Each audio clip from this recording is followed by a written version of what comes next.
This combat coliseum, it used to be so beautiful and so glorious. Such an inspirational environment to be in. She always used to take me and my sisters here in our youth to watch some of the greatest and strongest warriors wage war against one another. There were times when us triplets were old enough to partake in the battles ourselves, following Mother's foray into Greek politics. None of us Abromo women were ever beaten. However, when we got the call to come to Ring of Valiance, Mother retired from active combat, and Percy and Penelope maintained the mentalities of immature children. It's pitiful. That bitch of a mother abandoning us, especially after Father's death.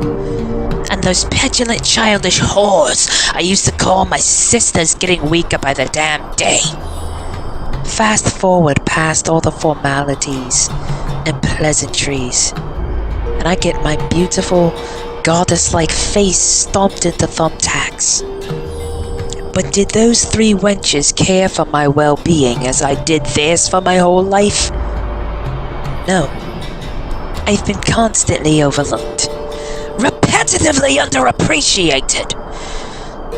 That's why I've kept this thumbtack in my eye the last 2 years. This tack is the only family I have left. This metal thumbtack is more of a family to me than Artemis, Persephone, and Penelope ever were or will be. I punished Penelope for her betrayal and for her sins at Uncivil War when I bludgeoned her in face and skull and beat her within an inch of her life. Percy, as for you, on episode 17, no such thing as pre-shows, you'll suffer the same fate. Only you'll suffer said fate in the confines of this once glorious Colosseum, which has now been reduced to nothing more than sand, rust, and sadness. A shame, really. The old gods who used to battle for respect and glory in this arena, they're rolling in their graves at the sight of this place. And Artemis, oh Artemis, the mother of the year who can do absolutely no wrong. The nerve of you to put on such a bullshit farce. You're no saint either. And if anything, you made a grave mistake keeping the other two alive. Because you would at least love and appreciate the daughter who actually went out of her way to save your miserable, pathetic existence. Yet you never acknowledged that, Mother. Ever. The only thing that loves me is this tack in my eye. And I cannot wait for when my face and eye have become much more infected than they already have. I cannot wait to become more unstable than I am.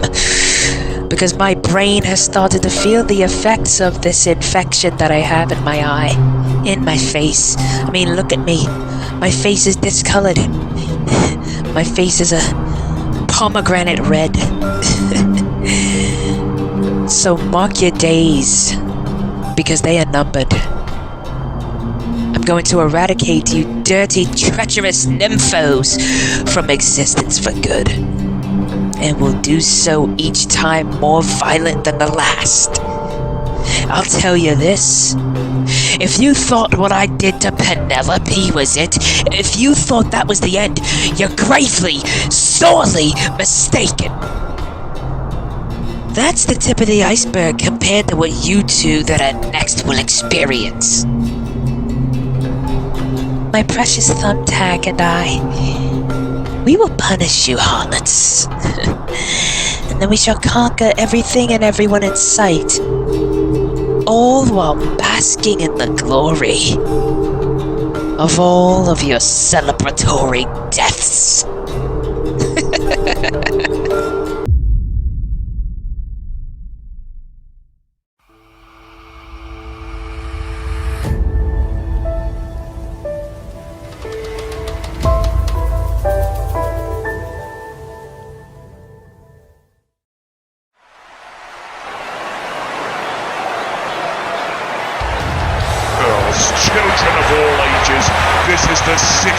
installment, yes, 16th installment of Ring of Valiance Wrestling live on the Carpe Diem Network. My name is Rupert Matthews, and I'm taking the place of Brian King for the foreseeable future, as he has been suspended by this man right here, our fine CDN chairman, Damon McCarthy. The last few months of Damon McCarthy's career and life have been very much eventful, as he has gotten into it on a couple of occasions, with one Randall Taggart, who has since been fired from the VWU, although I have a funny feeling that Randall Taggart will be back in the fold sooner rather than later, knowing how much of a serpent he actually is. I mean, he's got the Copperhead name for a reason. That man is a snake. Damon McCarthy at Prestige put Randall Taggart in his place after he beat him down on the stage in Seattle. And I'm pretty sure that the chairman is going to have a few words for Taggart, not just after what happened at Prestige, but also after Taggart threatened his daughter. They also have some words for what's going to happen leading into consequential comeuppance as well. So why don't we take a listen, people? Listen to the chairman of the Carpe Diem Network, Damon McCarthy, everybody. His fans here in Allentown, Pennsylvania at the PPL Center are amped up, and so am I. Let's listen in to what the chairman has to say. Ladies and gentlemen, I, as the chairman of the Carpe Diem Network, would like to welcome you to episode 16 of Ring of Valiance Wrestling. Now, we have lots to discuss and very little time to do so in, so let's cut to the chase. We all saw and heard the quite detestable and horrid things that Gunnar Casey did to his family through the years. People question me as to why I keep him under contract and veto the part owner's decisions to fire him. Simply put, I want to give his children and former wife the chance for revenge of the most chilling variety. So as salvation lies within too, in the main event, we will see Gunnar Casey go one-on-one with his second oldest son, Blake. Now, in regards to what happened at VWU Prestige 5 involving Cody Hagan and Aubrey Williams screwing Frida Albrecht out of the World Heavyweight Championship, I think Cody got exactly what he deserved at Night 3 when Lorelai beat the ever-living hell out of him, and will definitely get more of the same in the Elimination Chamber at Consequential Comeuppance. However, considering that he has the night off tonight, and considering Eric DeVille also has the night off, I figure that at no such thing as pre-shows, Cody Hagan and Eric DeVille will do battle one-on-one once again to shake things up leading into the chamber match. Now, regarding Chris Falcone being in the match as opposed to the idiot bum he replaced, I thoroughly support Narcissa Marcano in her decision to put Falcone in the match. However, it's not going to be a cakewalk for him either, as tonight he will go one-on-one with the former Universal Champion, Virgil Snow. And considering the constant skirmishes you've seemed to get yourself into with one Charles Schultz, at no such thing as pre-shows, you and Virgil will do battle with him inside a steel cage. Now that just leaves the ROV Sovereignty Champion Prez of the band Bloodline, and VWU senior official AJ Monahan. In their regard, I'm going to put it as simple as this. Monahan has never wrestled professionally before, but I will personally reassure you people that he will fare pretty well in the chamber. But to ensure that he can keep up with everyone, in the opening match on episode 18, AJ Monahan will do battle against Prez in a non-title match. Now on episode 19, which is the episode before the chamber, to shake things up even further in the match, I am announcing this matchup as the main event.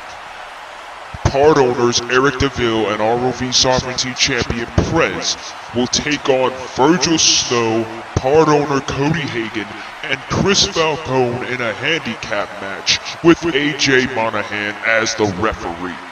and the man who gets the pinfall or submission in that match will come out last in the chamber. The man who takes the pinfall or submission will start the match alongside the second entrant. Now to cap this off, circling back to matters involving Prestige, as you saw, I got into a physical altercation with one Randall Taggart. He had no business getting involved with that Call All-Stars World title match, and he got exactly what he deserved. But I know Randall is not done, not by a long shot. So, I offer you this. Taggart, I want you in a match at Consequential Comeuppance. All these other people around the industry might cower in fear when it comes to you, but I am not one of those people, and you've already experienced that firsthand.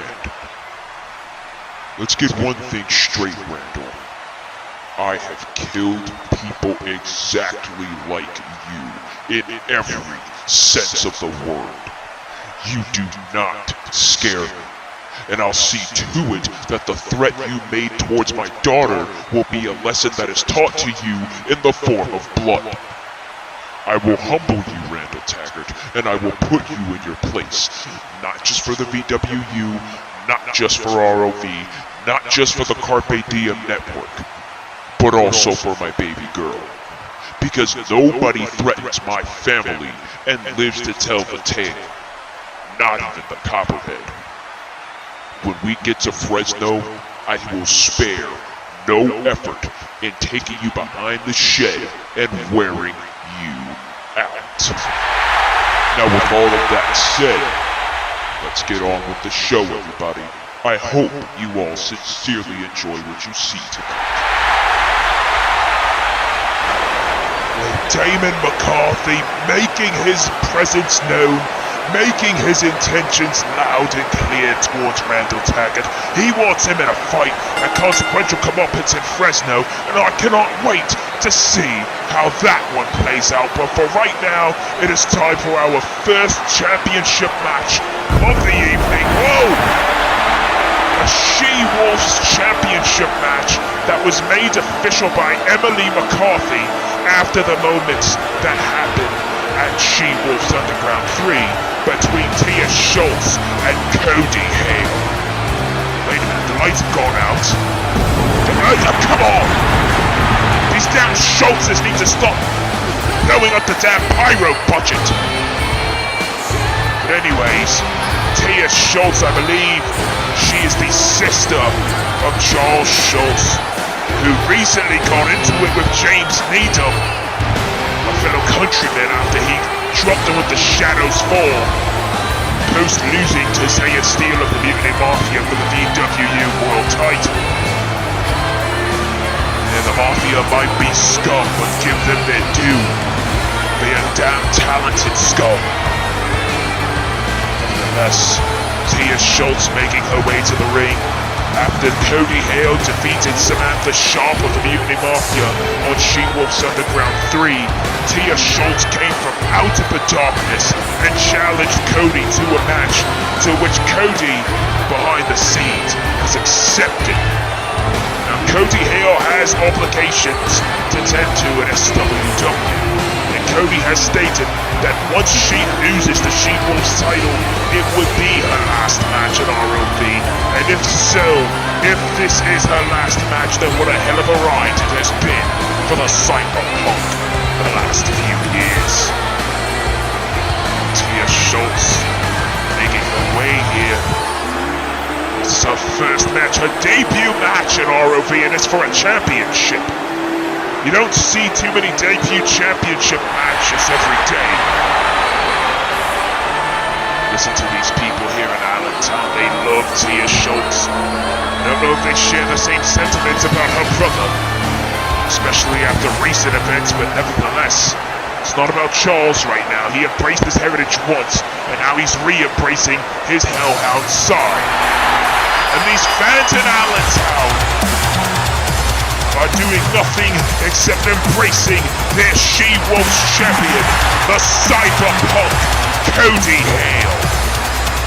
And ROV WWF, she became the undisputed She-Wolves champion after beating Yana Shelley and Vixen Odelia in a triple threat cage match. What a matchup that was that night. And then Cody came back at Uncivil War to defeat Vixen in her successful title defense. Question is, can Cody defend her title once again here tonight? I have all the faith and respect in the world for Miss Cody Hale, but maybe her time is up here. Everybody here in Allentown, Pennsylvania have been waiting for this episode to begin. They have been waiting for action. They have been waiting for a fight, and damn it, they're going to kick a few, including this one for the She-Wolves title. I'm excited, people, and if you're excited in the live chat, then smash the damn like button. Smash the like button like I smash my wife every night in the bedroom.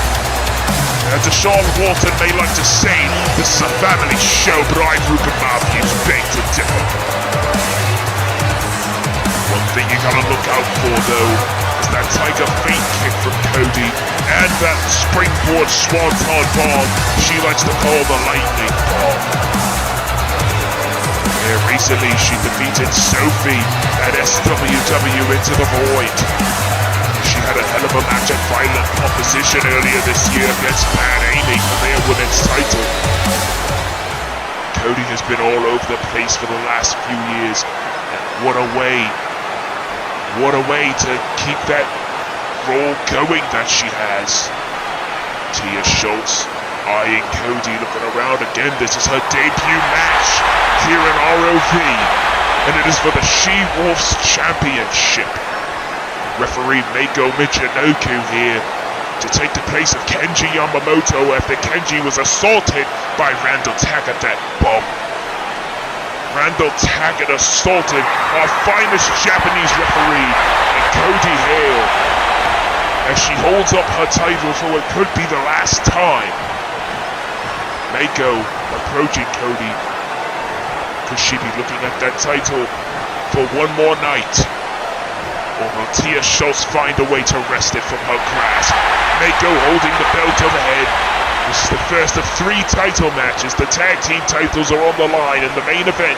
But for right now, it's all about the ladies. Tia Schultz, Cody Hale. Referee rings the bell. This one is underway. What a way to kick off the 16th installment of ROV. Tia went for a knee. Oh, wait a minute. Cody with the Hurricane Rana into the ropes. Off the ropes she goes. Tiger feint kick early. Cody looking for the big guns. No! Lightning bomb misses. Tia had that well scouted. Oh, wait a minute. Fireman's carry. Or firewoman's carry, rather. Meiko down. 2. And no. Oh, what a way to kick off the show here tonight, people. That's a big way. And wait a minute, Tia looking for the Shadows fall. No, Cody countering again with the Hurricane Rana into the ropes, looking for a Tiger feint kick again. Oh, pop. She popped her up, kicked her in the gut. Shadows fall. The bloody Shadows fall by Tia Schultz. 1, 2. Oh my God, we almost had a new champion. Unbelievable moment here. The champion has to stay on her toes, landing on her feet to have that firewoman's carry. Cody again looking for the Tiger feint kick. These women are pulling out all the stops. There it is. And now Hale going up to the top. The champion feeling froggy. The champion feeling froggy. Big frog splash. She can retain, but she only kicks out at 1. Does Tia Schultz. These fans in Allentown are fired up here. What a way to kick this show off, and she's waiting for Tia to get up here. What the hell is this? LaShawna Jeffries, the #1 contender to the title. Cody telling her to bring it, and LaShawna talking all that jive. Like any Atlanta native would, staring down the champion. Remember, she beat Cassidy Fournier and Christy Joe Maxwell in a #1 contenders match on She-Wolf's Underground 3. Tia from behind Cody. Oh, look at this. She's got her up. Lashana looking on. Firewoman's carry. Firewoman's carry by Tia Schultz. Cody got distracted. And another one. This could be it. Mako count the cover. 2. And we have a new ROV She-Wolf's Champion of the World. What an unbelievable upset here in Allentown, Pennsylvania. All 9,000 of these people are going crazy. Whoa! Absolutely incredible moment in her debut match.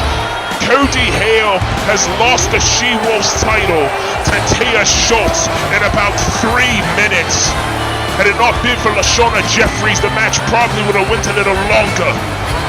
What a reign Cody has had. And it's unfortunate that we have to see her go. But you shine bright, Cyberpunk, like only you can. But nevertheless, congratulations are in order for Tia Schultz, the new She-Wolf's Champion of the World. What a ride. Cody had a damn good reign, but in the end, it was bound to come to an end somehow, someway. Mako handing the title over to Tia Schultz. Congratulations are in order, and Lashana Jeffries, the #1 contender, watching on the outside as Tia celebrates. Coincidental assist to Jeffries as well. Remember, Jeffries is 3-0. She's the #1 contender. You have to believe that Jeffries has something up her sleeve for Tia. What a moment here tonight in Allentown, Pennsylvania, live at the PPL Center. Absolutely unbelievable moment here. And wait a minute, come on! Polish hammer by Lashana out of nowhere on the champion. The new champion is being assaulted. This is absolutely unnecessary, but then again, Jeffries is simply trying to send a message. Oh wait, oh no, for the love of God, sweet brown sugar slam onto the gold. Oh, okay. Yeah, them French cut, and just, so damn angry I can't even speak. Them franchise boys called, they want their dance move back. Dirty little fucking slut. Lashana Jeffries attacking the new champion as she's laughing. Dirty little wench. Now the lights have gone out here. The lights have gone out. What is going on here? What in the world is happening here on ROV? Oh, you dirty little cunt! You dirty fucking cunt! Lashana Jeffries not only is the #1 contender to the She-Wolf's title, but look at this, she's a member of the Mutiny Mafia. Oh yeah, you're feeling yourself, I bet you are, you dirty bitch. You fucking cunt. I, Rupert Matthews, have never been so disgusted at an outcome in all my days. Fans here in Allentown are disgusted, as am I. Lashana Jeffries, now a member of the Mutiny Mafia, and here comes one of their co-captains, the openweight champion, Mr. Money in the Bank, Dominic Kato. The Mutiny Mafia's numbers grow. And Dominic sure looks proud of the fact that he recruited Miss Jeffries. As much as I don't like those bastards, they should be proud. The woman is undefeated, and she's going for gold. Anyways, we have to move on to the next segment of the show here in Allentown. Look at these people booing Lashana and Dominic out of the building as Tia Schultz gets helped out to the back here. And here comes Deshawn Walton, the ROV founder. And the leader of the Five Fingers of Death, he's making his way out here. As we all know, he's been dealing with a lot of injuries the last few months. Injuries have been plaguing him for years on end, but he seems to not want to stop fighting. A very commendable feat from Mr. Walton, whose wife was assaulted at the end of She-Wolf's Underground 3 by that mysterious woman who we still do not know the identity of. Andy Walton, as Brian King mentioned, has suffered a back injury, and I'm pretty sure that Andy wants Zoe De La Rosa in the ring at some point in time, because remember, Zoe called her out on She-Wolf's Underground 3. Needless to say, I'm pretty sure we're going to see a lot of talent return to the ring soon. Deshawn Walton making his way down to the ringside area. Remember, back at Prestige, he was in a triple threat match for the Core All-Stars World Championship that he gracefully lost to John Blackos. And it also involved Cody Hagan. Let's just say, and Brian King will tell you this when he gets back, that match was absolute mayhem. Then again, when it comes to Deshawn Walton matches, when is there not any mayhem taking place? Well, this man walked here from his damn house, not even 6 blocks from here. He didn't even have to take a cab, he just walked 15 minutes down the street. Absolutely incredible moment as the Allentown faithful cheer on their hometown hero. I wonder what Deshawn has to say. For all that he's been through in the last year and a half, he's bound to say something in regard to that.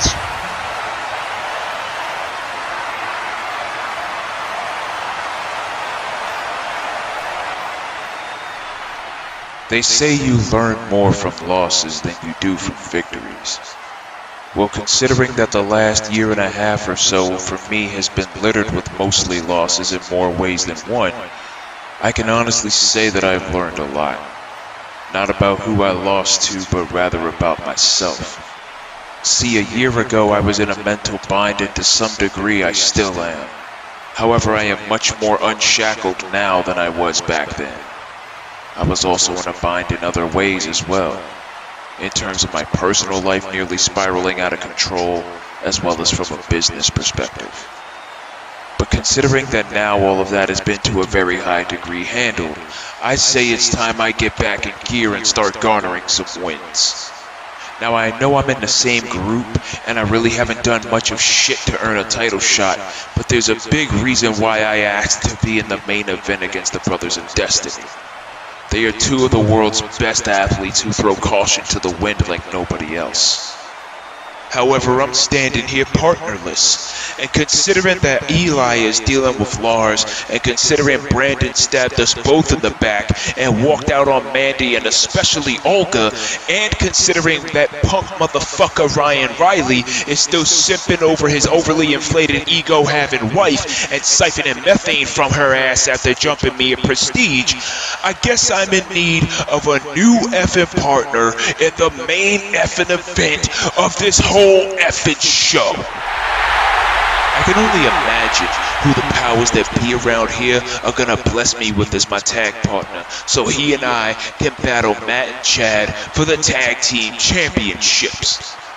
Now I'm a firm believer in time being money, so whoever management has as my partner, it better be somebody who can carry their own weight, just like I have with this company for the last 5 years. Oh, Deshawn Walton making it clear he wants championship gold.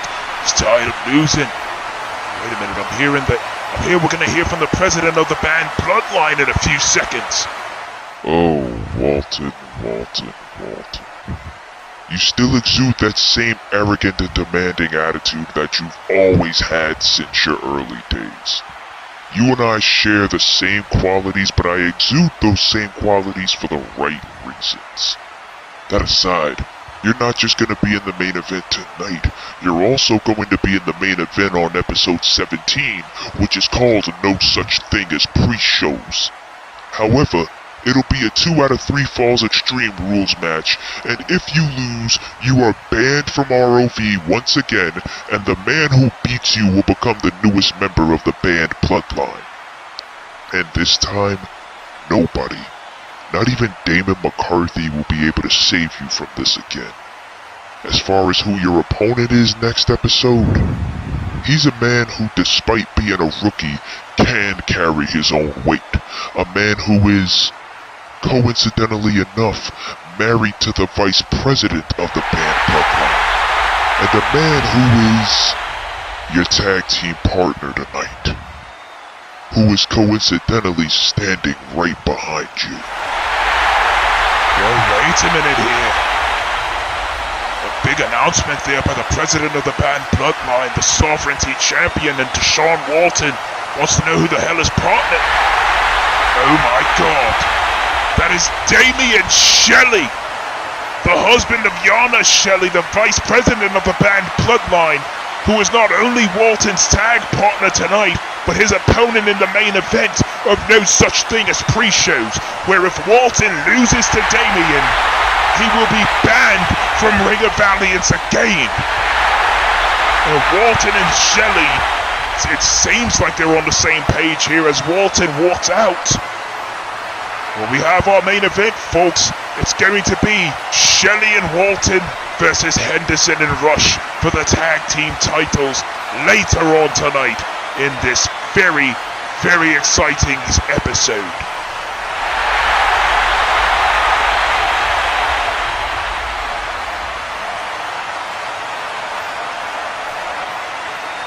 Well, I'll be damned. I never thought I'd see your face around here again. Last time I saw you, you threw that Genichiro kid from the top of a truck to his impending doom. Yeah, I ended up doing a year in prison for attempted murder after that. I'm just glad you stuck by me and kept my spot here secure. You'll forever have my gratitude for such an act. But circling around to why we're at where we are currently, what do you plan on doing about your father, Gunnar? That man is not any father of mine. Especially after what he has done to me and my siblings after the last almost 40 years. Not to mention what he did to the fallen four matriarchs and to that black man. The fact that his bullshit religious sect is this well known, yet near impossible to find, is insane. I don't suppose Gilbert knows what these Ivory Ascendancy cult lodges are. I'm afraid not. But he and Christy Cho are on the hunt, as is their daughter Gracie. They've gone around the world investigating where these lodges are so they can be destroyed, but nobody is uttering a peep. Well, we're gonna need all the help we can get to put an end to this sick bastard before he kills anyone else. Gunnar is not a normal criminal.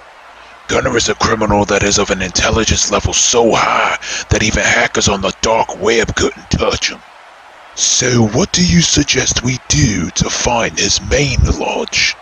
Right now, we gather everybody together that's necessary for this. In the meanwhile, I've sent somebody to Japan to meet with two of Gunnar's sons. Somebody who Gunnar has claimed for years got shot by me, but I made it clear to him that I was and am innocent of that.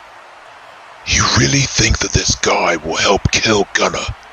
And if so, do you think he'll prevent me from going back to Terminal Island? If he plays his cards right, he won't have to. All he has to do is stick to the plan. He does that, Gunnar is basically shark food in the end. That is, if Big Sister doesn't get her hands on him first. Well, Blake Casey and a returning Riley Davis. We haven't seen him in over a year. Blake Casey and Riley Davis seemingly plotting against Gunnar Casey. But Gunnar Casey is the reason for the Albrecht family's suffering over the last 4 decades. Nevertheless, it's time for our next matchup here, as we have Lariato making his return. The last time we saw Larry was in a matchup for the Sovereignty Championship against the president of the band Bloodline, who we still have no idea who Prez is behind that mask, but I can guarantee you this: Larry is ready. He is fired up for competition, and he is ready to put on a show for the 9,000 Allentown strong. As we all know, Lariato is a friend of one Himari Sato, and they both reside in Kobe, Japan. You gotta believe Larry is looking to make an impression on the fans like he did the last time. This man stands about 6'1" tall, weighs in at about 194 pounds. May not be the most built guy in the world, but he is definitely proficient with his striking. Cannot wait to see what Larry is capable of against his opponent. The question is, who is his opponent here tonight? Being told that we have a debuting superstar. This right here is the Punjab powerhouse known as Anok. This man here stands about 6'3", weighs in at about 297 pounds, and as much as I don't want to say this, I have to. He was trained by one Virgil Snow. I believe that being trained by a man of that pedigree will definitely benefit you in the squared circle. As we have just said, Anok hails from Punjab, India. He looks like he means business. He looks like he's a no-nonsense guy. I have not seen this guy in action before. He looks taller than 6'3", actually. He looks to be about 6'7". This man, very, very religious, praising Allah, much like Charles Schultz did back at Prestige. It's probably why he attacked Needham a few days ago. Nevertheless, Lariato has a tall order and a task here as he faces off against Anok. Now the fans are firmly behind Larry here at Allentown, and oh God! Anok wasting little time here, kicking Larry in the face, and this matchup is underway as he is decimating him early on. This Punjab powerhouse decimating Lariato early on. Oh, wait a minute, Larry getting out of the way of that knee. Drop kick. Larry fighting back. Fighting back here against Anok. You know, I wonder if Larry is going to be able to defeat Anok here tonight. Oh, God. I mean, Anok got the jump on him. Larry was trying to fight back. Oh, God, what a gutbuster. What a nasty gutbuster to Lariato, and that may be all for him tonight. Oh, wait a minute. Anok has got him lined up. Oh, Jesus. Oh, my God. What a nasty hook slam almost. Oh, and look at this. Oh, my Jesus. What the bloody hell was that? Very, very dangerous full Nelson slam. This man means business, and Mako is even in shock. Oh, and look at this, he's looking for another one. Full Nelson slam, and Mako unsure what to make of this. He's counting, and it's over. Lariato decimated by Anok. Absolutely dominant performance by the Punjab powerhouse. Praising Allah, dominating. You can see that poster right there that says a new breed on it. Anok is certainly a new breed of ROV superstar. Congratulations are in order for Anok. You gotta believe that his mentor Virgil Snow is watching this proudly backstage. Oh, wait a minute here, wait a minute, oh come on! That is unnecessary, the match is over! The match is over, Anok! Oh, come on now. Leave him alone, put Larry down! Put him down, not like that! Oh, come on! unnecessary. Power bombing him onto the barricade. Larry may have a broken back and now Anok has a chair. Oh God! Right across the ribs and then the knee. Oh God! Somebody get out here and stop this madman. Anok trying to send a message to the entire ROV locker room. He destroyed Lariato in under 90 seconds. Now he's just punishing him more. Larry needs to find a way out of here. Oh my Jesus Christ! Did you see how high Larry bounced off of that full Nelson slam? Bouncing like a damn Spalding basketball, and a knock. Oh, come on again! Oh, Jesus! Bouncing off the padded concrete floor. This man is an absolute psychopath. Oh, Jesus! Come on! Somebody get out here and stop this. Get security! Mako not wanting to step in, and I don't blame him one bit.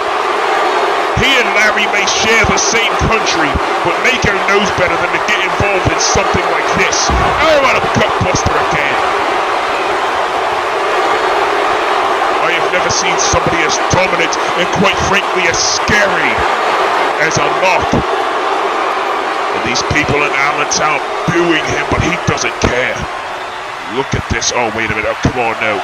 No. Larry, move out of the way. No, Jesus!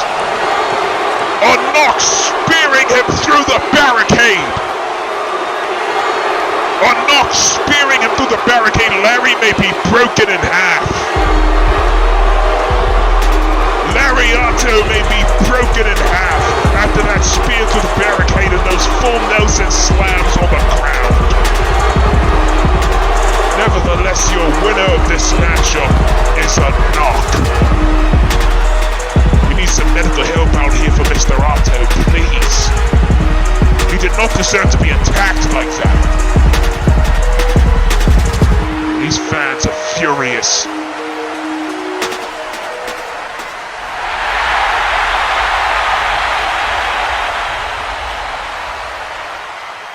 Little sister is the least of my issues currently, so I can speak on Aubrey Williams another time. For right now, I want to speak on another matter. No such thing as pre-shows. It's my first match in over 3 years around here. I'm not nervous in the slightest. Me beating the hell out of my husband at Prestige after he took my mother to hell and back is a testament to that. But I know my opponent is nervous. Mikasa Schultz, is it? It's your first time on a stage as big as this one, and you're facing a former world heavyweight champion as well. Some kids have all the luck. However, do not expect me to go easy on you by any means, little girl, because playtime is over for a lot of people in a lot of ways. Indeed it is. And you know what else? A certain Canadian woman thought it would be wise to target my husband recently with the help of Dark Rising and hatred. Yes, Ashley Hale, I look directly at you. Jesus, look at how far you have fallen since your breakup with Drew Diamond. Mingling with the same devils you swore to protect your friends from. Well, no matter. I'm going to break you even worse than what Dark Rising did to get you to join their ranks. Hell, maybe I'll even ask an acquaintance of mine to bring somebody you know very well back from the dead, so that way they can put you in your place as well. Speaking of being put in one's place, apparently Leona Kato didn't like when I did exactly that to her back in February, and now the little shit wants to sue me for emotional distress and damages to her eye. Bitch, I could give two fucks about your little pussy ass eye. And you know what else too? I would have done the same to your bitch-ass daddy, because a bitch is exactly what he is, especially after what he did to your younger brother, aka he and Penny Shaw's son. Fuck you and whatever court you want to take me to. I don't care if it's Judge Lynn Toller. I don't care if it's Judge Greg Mathis. I don't give a fuck if it's Judge Janine Pirro. This is pro wrestling, a sport of combat, a sport with buckets of blood. If you can't handle the rigors, then you should get your pussy powdered the fuck out by a whole gang of Saphira, that is enough. Sorry, boss, I got a little bit carried away. In any case, we the people of the band bloodline are here to take back what belongs to us. Not just in the form of the company, not just in the form of the championship belts that symbolize what Ring of Valiance Wrestling represents, but in the form of our self-respect and dignity. And Gunnar, dear old daddy, as far as your Ivory Ascendancy cult goes, you have absolutely no idea that it's going to fall apart from the inside out, and balance will be restored to the world when it does. Playtime has just begun, Daddy. And even perverse religious frauds like you have to pay the toll. And those who took what belongs to us will pay the toll as well.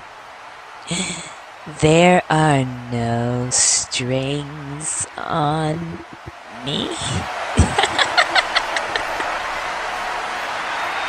You know, I would say that I'm scared for Gunnar Casey, but truthfully I'm scared for MacArthur Schultz, especially considering that I know what Lorelei Hagen is capable of.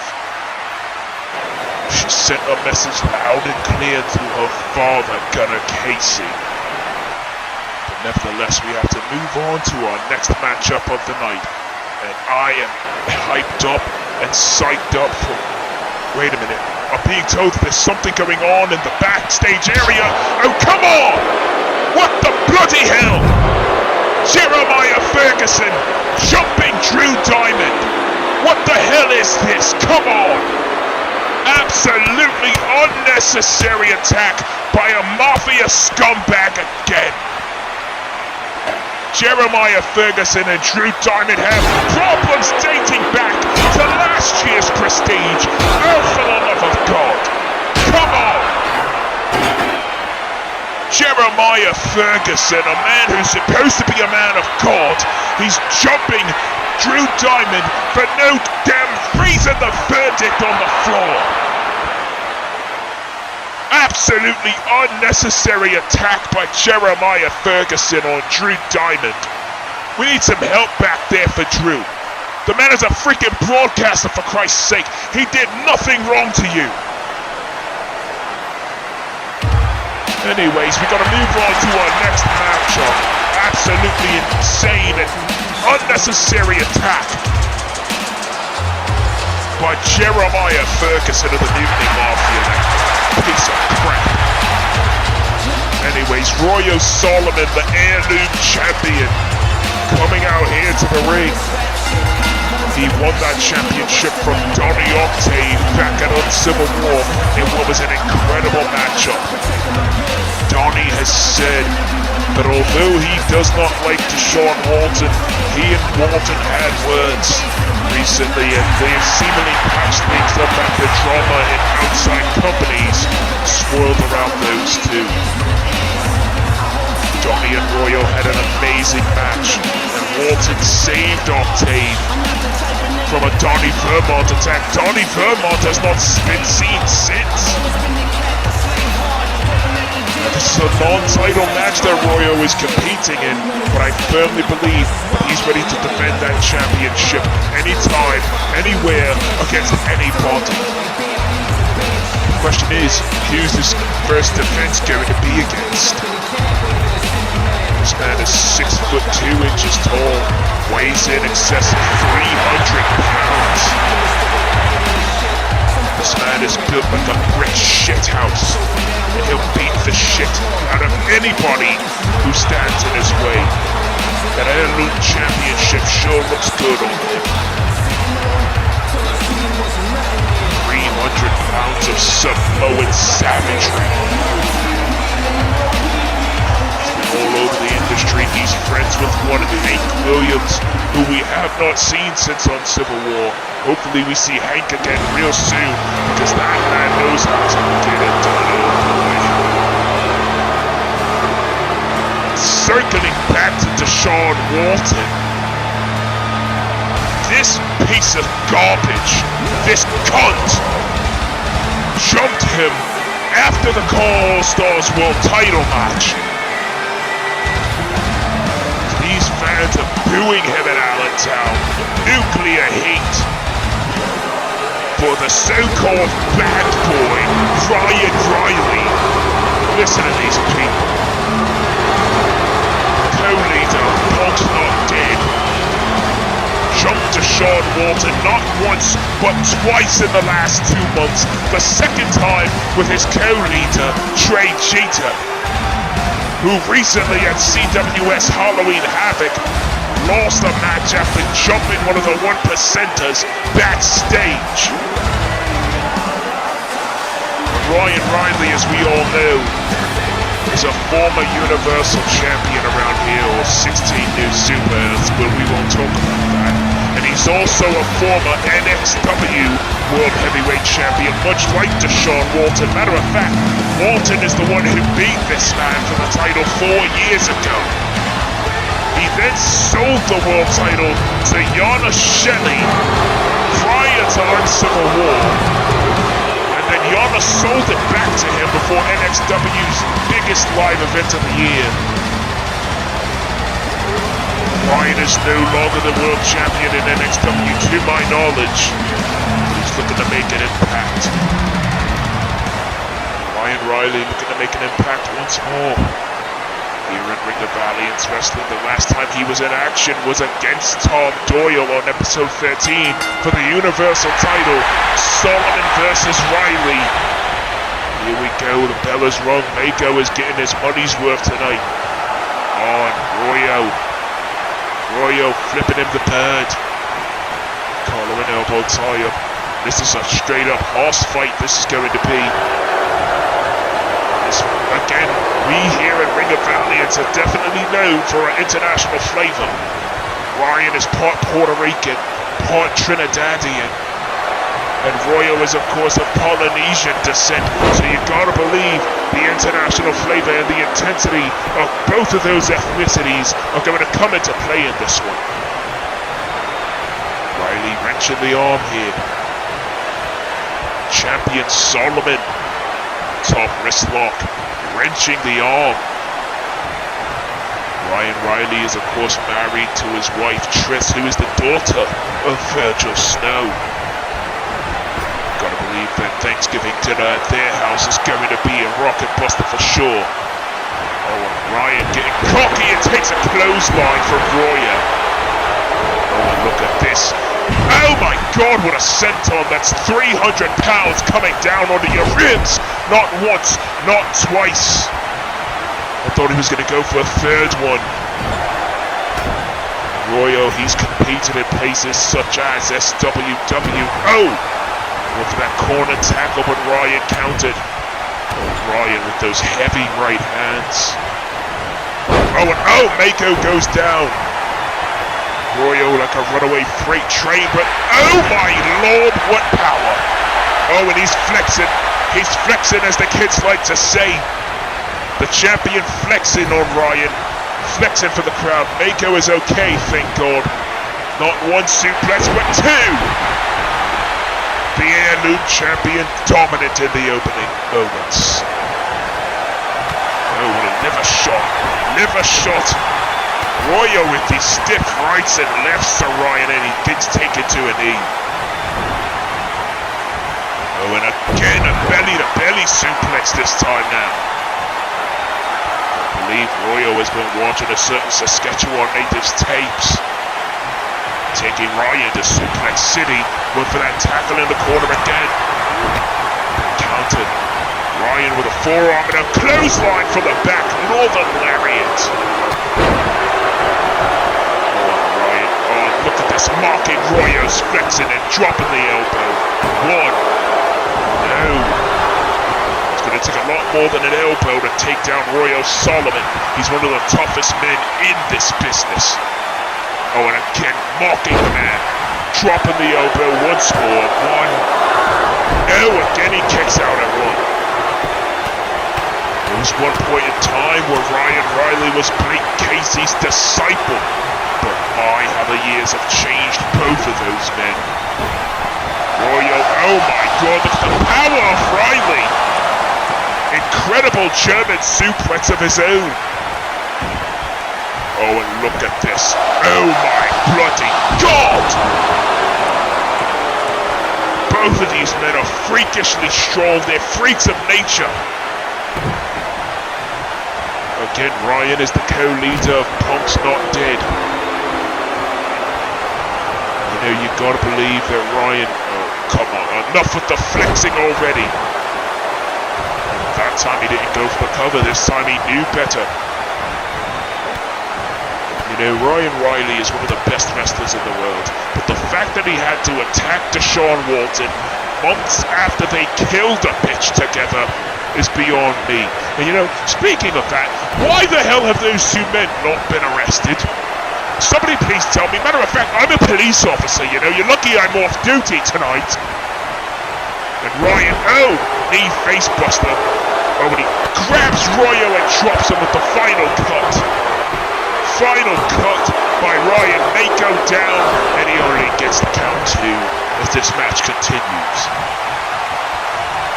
Allentown has been red hot all night long, and they're only going to get hotter. Ryan stomping away at the ribs.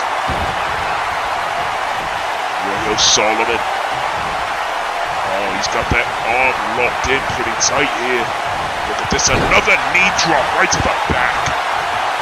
Lately, the last few months, Royo has been touring all over the world, and he's been experiencing quite a few back problems. But that may not come into play. Ryan looked like he was going for a spear. Royo blocking it, and he delivers a huge shoulder tackle, and there's that third center.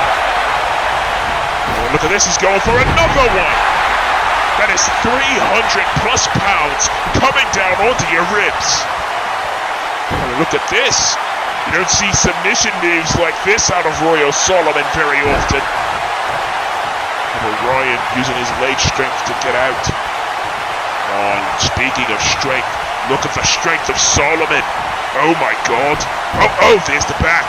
The back, though, it gave out. Oh, Ryan off the ropes. Oh, he psyched Royo out and hit him with a stiff right hook. Royo is out cold. This could be it, too. And no. Solomon getting the shoulder up. Incredible show thus far. Oh, Ryan. Oh, wait a minute. What's he looking for here? Oh, look at this. Tilt-a-whirl. Celtic cross. 1, 2, no. Gotta believe the bad boy is looking to make a statement at Mr. Solomon's expense. Ryan has been here since the very beginning. Royo only just got here a year ago, but these men have both been making impacts. Ryan went for that hook again. Royo was not having it. Royo going to the top. You don't see this every day. You don't see 300-pounders going to the top of a backbreaker by Ryan. Ryan targeting that lower back of Royo. Both of these men are very proud of their heritages. Oh, and a chop block right to the left knee.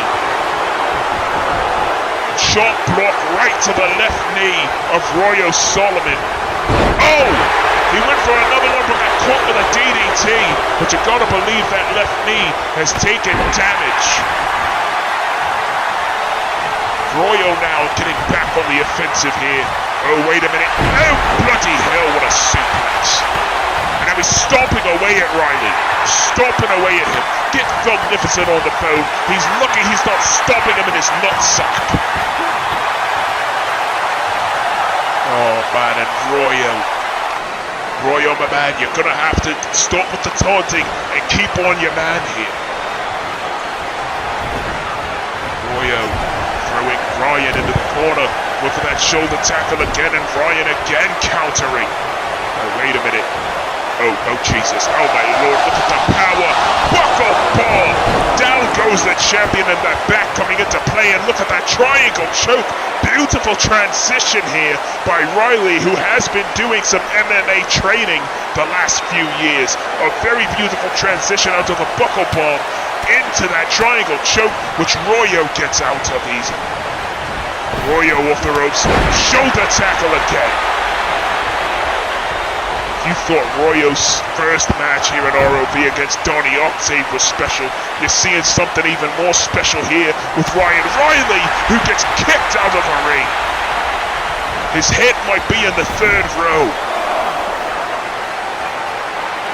Yamamoto now starting the count. Oh, look at this. Oh, God! Power slam into the barricade. I wish my fellow countryman Hit Kid Worldwide was here to call this with me, but he's on WWA business. Speaking of WWA, you're gonna have to check out their Dead Summer's Night event that came out a few weeks ago. It's a red hot show with red hot action. Ryan now down on the outside, the champion breaking the count here. He could have easily gotten a count-out victory, but Royo is a man of honor, and he does not want to win with cheap tactics. Backbreaker. Oh, and look at this. Oh, the power of Royo. Driving the knee into the back twice, and the ribs as well. Now, Royo Solomon, he may be known for his power game, but as we saw in his last matchup, he's been known for his high-flying game as well, it seems. Ryan now struggling to get up. Royo perched up there. Oh my God, oh my God! Oh Jesus! Royo coming down on the back, the lower back, and the right ankle of Ryan Riley, who kicks out at 2. Oh my Lord have mercy. 300 pounds coming down on your ribs again. And again. That was a nasty landing off of the elbow drop, and look at this. Another senton, that's about 7 now. Oh, and Yamamoto gets the 1 count off the Royo Solomon pinfall. That 300-pound elbow drop off the top to the lower back and the right ankle of Ryan Riley. It's amazing Ryan can even still stand on it, let alone use his right foot as a weapon. Ryan sizing Royo up. Look at this. Oh, he was going for something but took too long with the pandering. Oh, what a nasty shot. Another one. And Royo, oh! Royo with a shoulder tackle to the back of Ryan. And number 8. 8 sentons in the span of about 10 minutes. Big boy senton make that number 9. 9 sentons in 10 minutes, but only a 2 count. What an unbelievable moment here.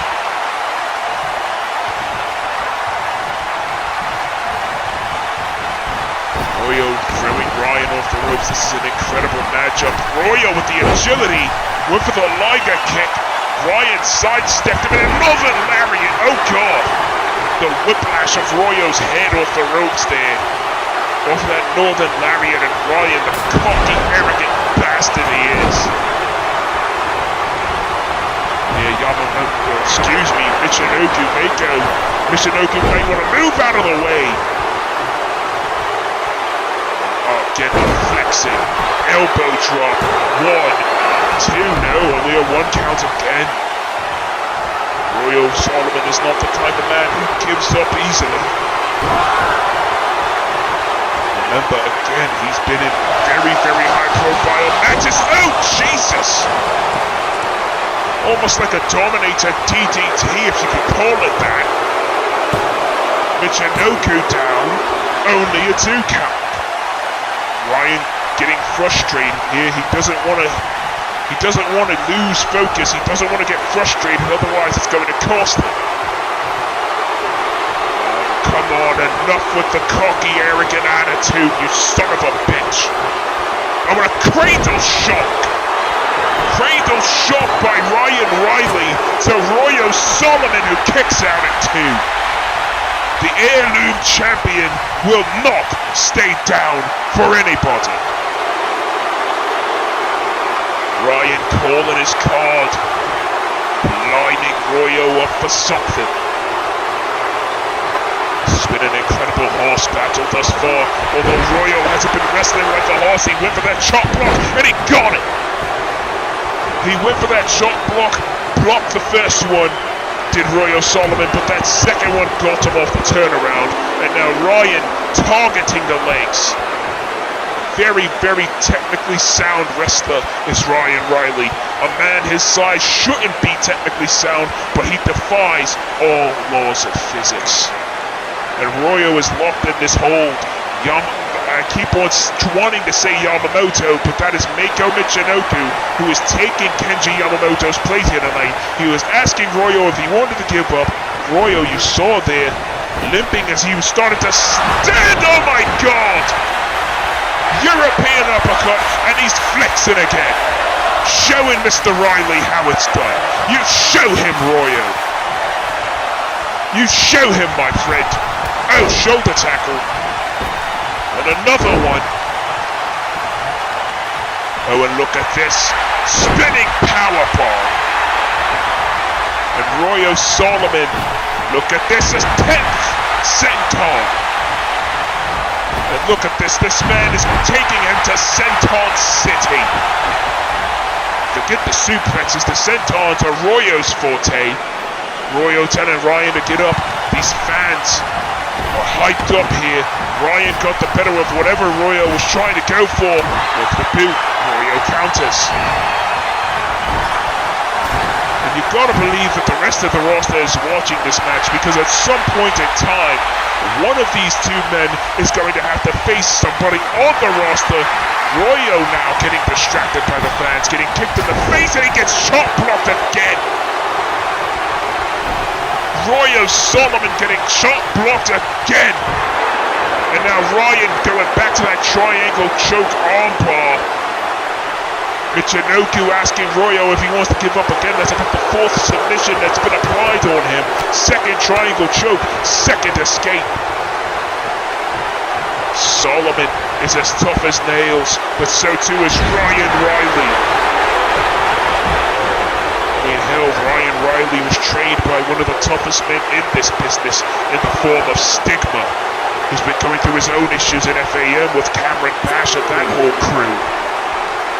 Oh, wait a minute, what's Royo thinking here? Oh, Jesus. Oh, God! Neckbreaker on the floor. The Samoan Savage, the heirloom champion, Royo Solomon. Oh! Backbreaker on the barricade. Oh my God, what a matchup this has been. Allentown, Pennsylvania, firmly behind Royo Solomon, hailing from Honolulu, Hawaii. And now, oh my, beautiful frog splash! Maybe the biggest frog splash I've ever seen.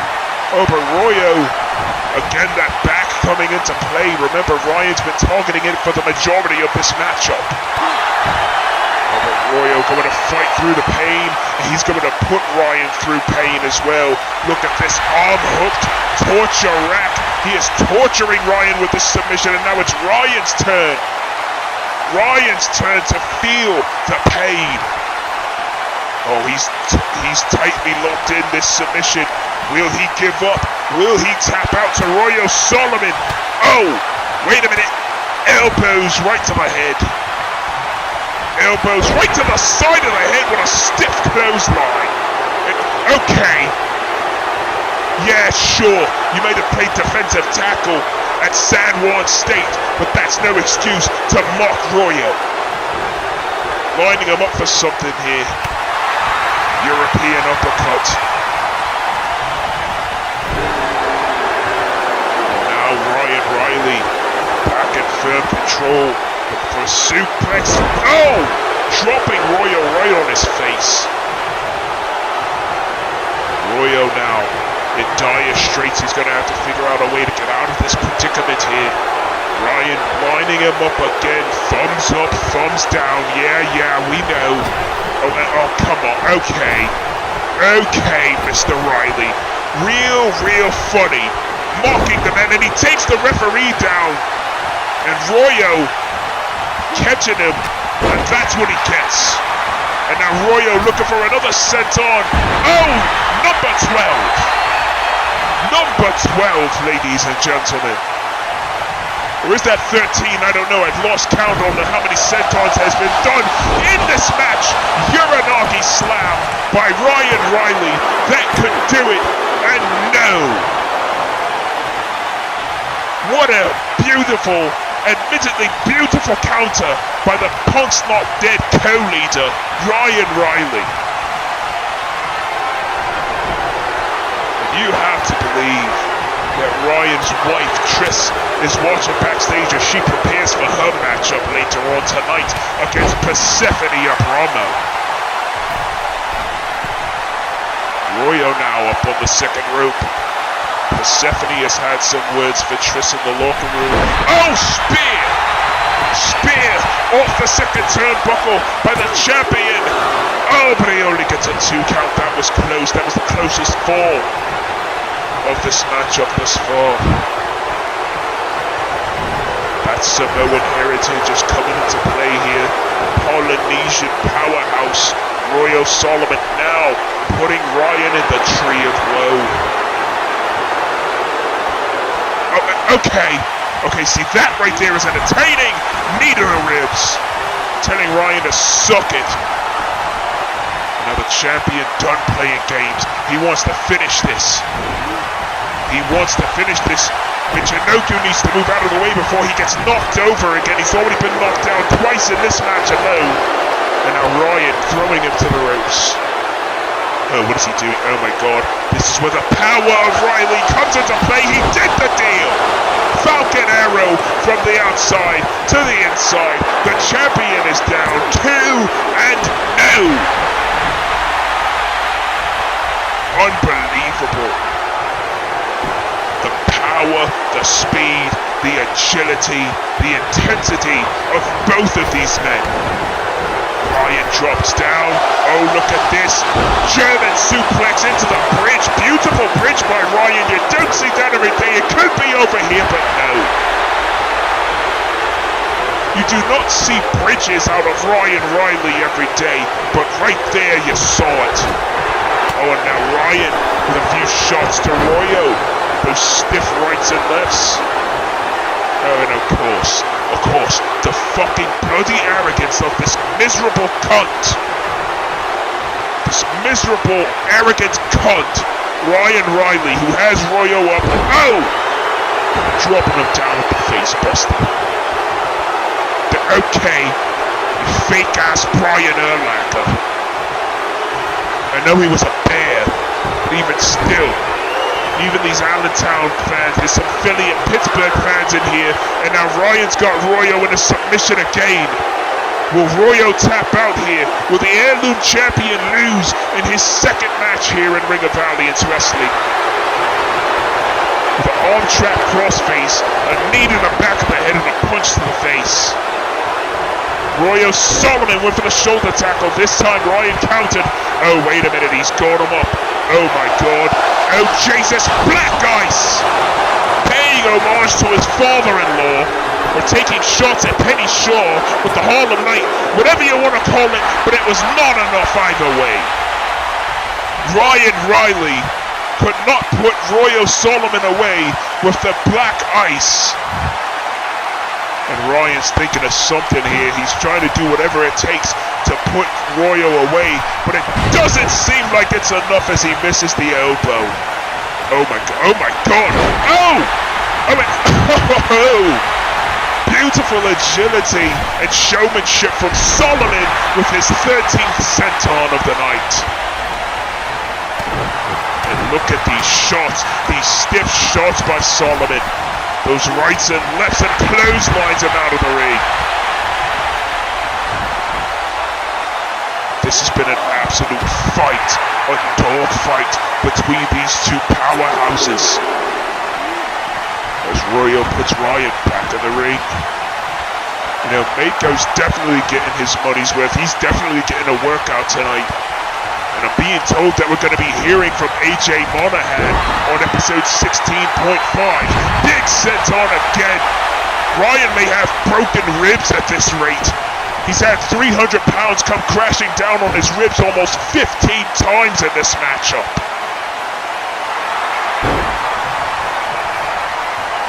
What a matchup here in Allentown, Pennsylvania on the 16th edition of Ring of Valiance Wrestling. Make sure you like the video up, share the stream around, and stay tuned for more as Royo hits Ryan with the big ending. Share this show around because you're going to see a lot of changes in the coming episodes. Well, maybe not complete changes as Royo flips Ryan off and kicks him in the face. What does Royo do? Oh, whoa, what the hell was that? I have never seen Royo Solomon bust out a cartwheel, let alone a moonsault before. That was damn impressive. As he gets the 2 count off of that, that was amazing. I mean, he told them to suck it again. Okay, see, that one was a bit unnecessary. Then again, maybe it wasn't. Headbutt by Royo, a second one. You know, Polynesian people are known for having hard heads. And Royo Solomon is definitely a hard-headed son of a bitch, but so too is Ryan Riley. As he takes the ref out, that one was definitely on purpose. And Royo looking for the backslide cover. The referee struggling to get to his feet. That would have been a 3 count. This right here, if we were going under different rules, that would have been at least a 7 count. As Ryan counters the clothesline. The referee needs to get out of the way before he gets himself hurt. Royo countering the clothesline in the corner. Oh my God! That is nearly 300 pounds flying in the air. But Royo using his power to his advantage. Oh my God, European uppercut again. That one may have knocked Ryan out. Ryan's not moving. 2, and the fat lady is singing. This one is done. What a matchup between these two warriors. Good Lord, I'm sweating here in the booth. The ROV Heirloom Champion making his presence known. A dominant showing by both men. These two were in an absolute fight here tonight in Allentown. What an unbelievable matchup. And Ryan gave it everything he had, but it was not enough. And Royo here in the fans cheering for him, chanting his name. Royo Solomon, the Heirloom Champion. You gotta believe that the roster has been put on notice. Listen to these people. The intensity of Royo Solomon. Oh, and Mako may want to get out of the way there, buddy. You may want to get out of there, my friend. Royo is hyped up, amped up. The intensity on 10. Congratulations are in order for the Heirloom Champion, Royo Solomon. If that were a championship match, he would be retaining. But nevertheless, a very game Ryan Riley. No shame in losing to the Heirloom Champion, Royo Solomon. And these people are still fired up there. He's flexing again. And wait a minute! Who in the hell? That is Rockstone of Punk's Not Dead. What is he doing here? What is Rockstone doing? And oh, this cunt. This bloody cunt Trey cheater. He and Ryan jumped Deshawn Walton recently. I'm sure Walton hasn't forgot about that. And who the hell? David Fowler. David bloody Fowler with the Hurricane Rana taking Royo to the outside. Rockstone flying off the top with the Meteora. Punk's Not Dead. Taking it to the Heirloom Champion. Rockstone, what the hell are these guys doing? Punk's Not Dead coming to their friend's aid. And Trey now perched on the top, targeting Royo here. Oh, and look at this. Fowler, oh my God. Oh, what a powerful slam. And an elbow drop off the top rope. Targeting Royo's ribs. Punk's not dead with this heinous assault on the heirloom champion. Look at these three menaces to society as the heirloom champion lays motionless in the ring. And look at this, Jason Ramirez now of Punk's not dead. And oh god, he's got a chair. Royo now getting up. Look out, Royo, god! Royo Solomon being taken out with a steel chair by Jason Ramirez, and Punk's not dead looking on with smiles on their stupid faces. Jason Ramirez now assaulting Royo with the chair. The heirloom champion is being laid waste. And oh, come on, no, come on, Jason. No, show some mercy, you cunt! Show some bloody mercy, you unmerciful cunt! Jason Ramirez now going to the top. Oh Jesus, what is he doing? Oh God! Oh my God! Senton off the top turnbuckle. He may have just broken Royo Solomon's leg. He may have just broken the heirloom champion's leg. What the hell is wrong with you? These people here in Allentown are sick to their stomachs. Punk's not dead, celebrating as if they accomplished something.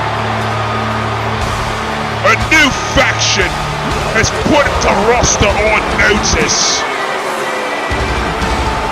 Punk's not dead, assaulting Royo Solomon. And as Ryan Riley walks up the stage, limping as his right foot appears to be injured because of Royo. He may have lost a match, but I think this war between these two men is the furthest thing from over. As you can see the other four members of Punk's Not Dead walking through the crowd, Ryan and his cohorts making an emphatic statement at the expense of Royo Solomon. And it's all thanks to that steel smoking gun right there on the floor next to the prone body of Royo Solomon. We'll be right back, ladies and gentlemen. Absolutely reprehensible. Suffering. That's what you all liked for all these years. To suffer.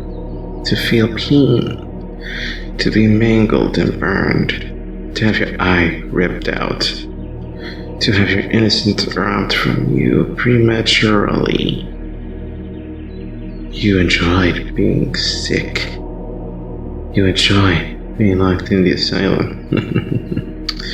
You enjoyed being starved and locked in cages and made not to bathe for weeks and months, sometimes years on end.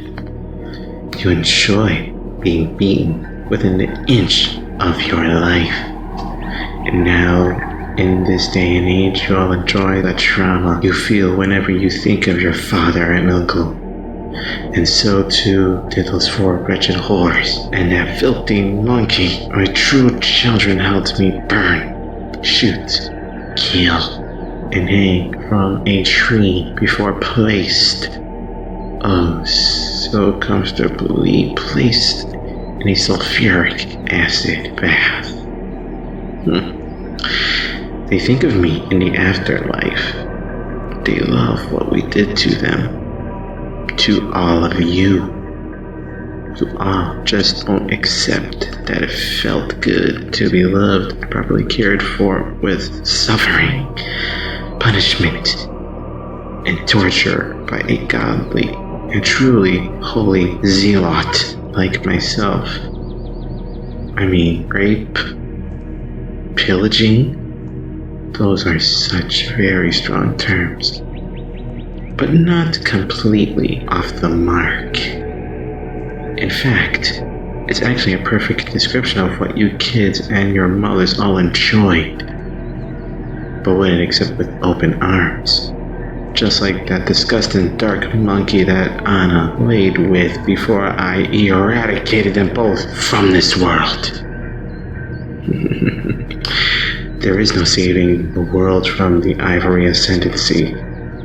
No God will save you from the pleasurable suffering that you will experience. Lorelei, Frida, Franz, Gilbert, Blake, Aubrey, Kiki, Alicia, Narcissa, Eric, Sierra, Fern, Salem, even little Didi. The only correctly conceived child, as you infidels and narcissistic cunts call it. All of you. No God will save you because I am God. Not even that insufferable old husband of my eldest daughter, Cody Hagen, will be saved from any God, for I am the only God that can save you. With suffering, torture, and if you're lucky to get past those two, dismemberment. Those 4 disgusting vaginal discharges, and that dirty, black-skinned monkey that fell at the feet of Gunnar Casey got past the first 2 stages of pleasurable suffering as a result of them not seeing my vision for this world. My vision is as simple and as direct as this. No more darkness. No more blackness. There shall only be light at the end of the tunnel, or death at the beginning of it. Akawa will be for that big inept monkey, Melvin Swan, when my true son, Mikey Colt, punishes him at the most appropriate of ways at consequential comeuppance. Or how will it be for my true son, Joaquin Burgos, as he once again punishes my disobediently drug-addicted bastard sperm, Blake, just like he did at ROVX.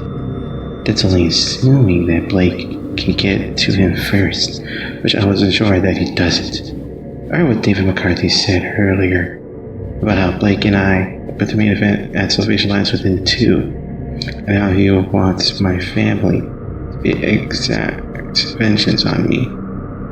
Well, Mr. McCarthy, you'll be unfortunately displeased to know that you're already much too late, for my farce of a family will be picked off, one by one, until there's nobody left.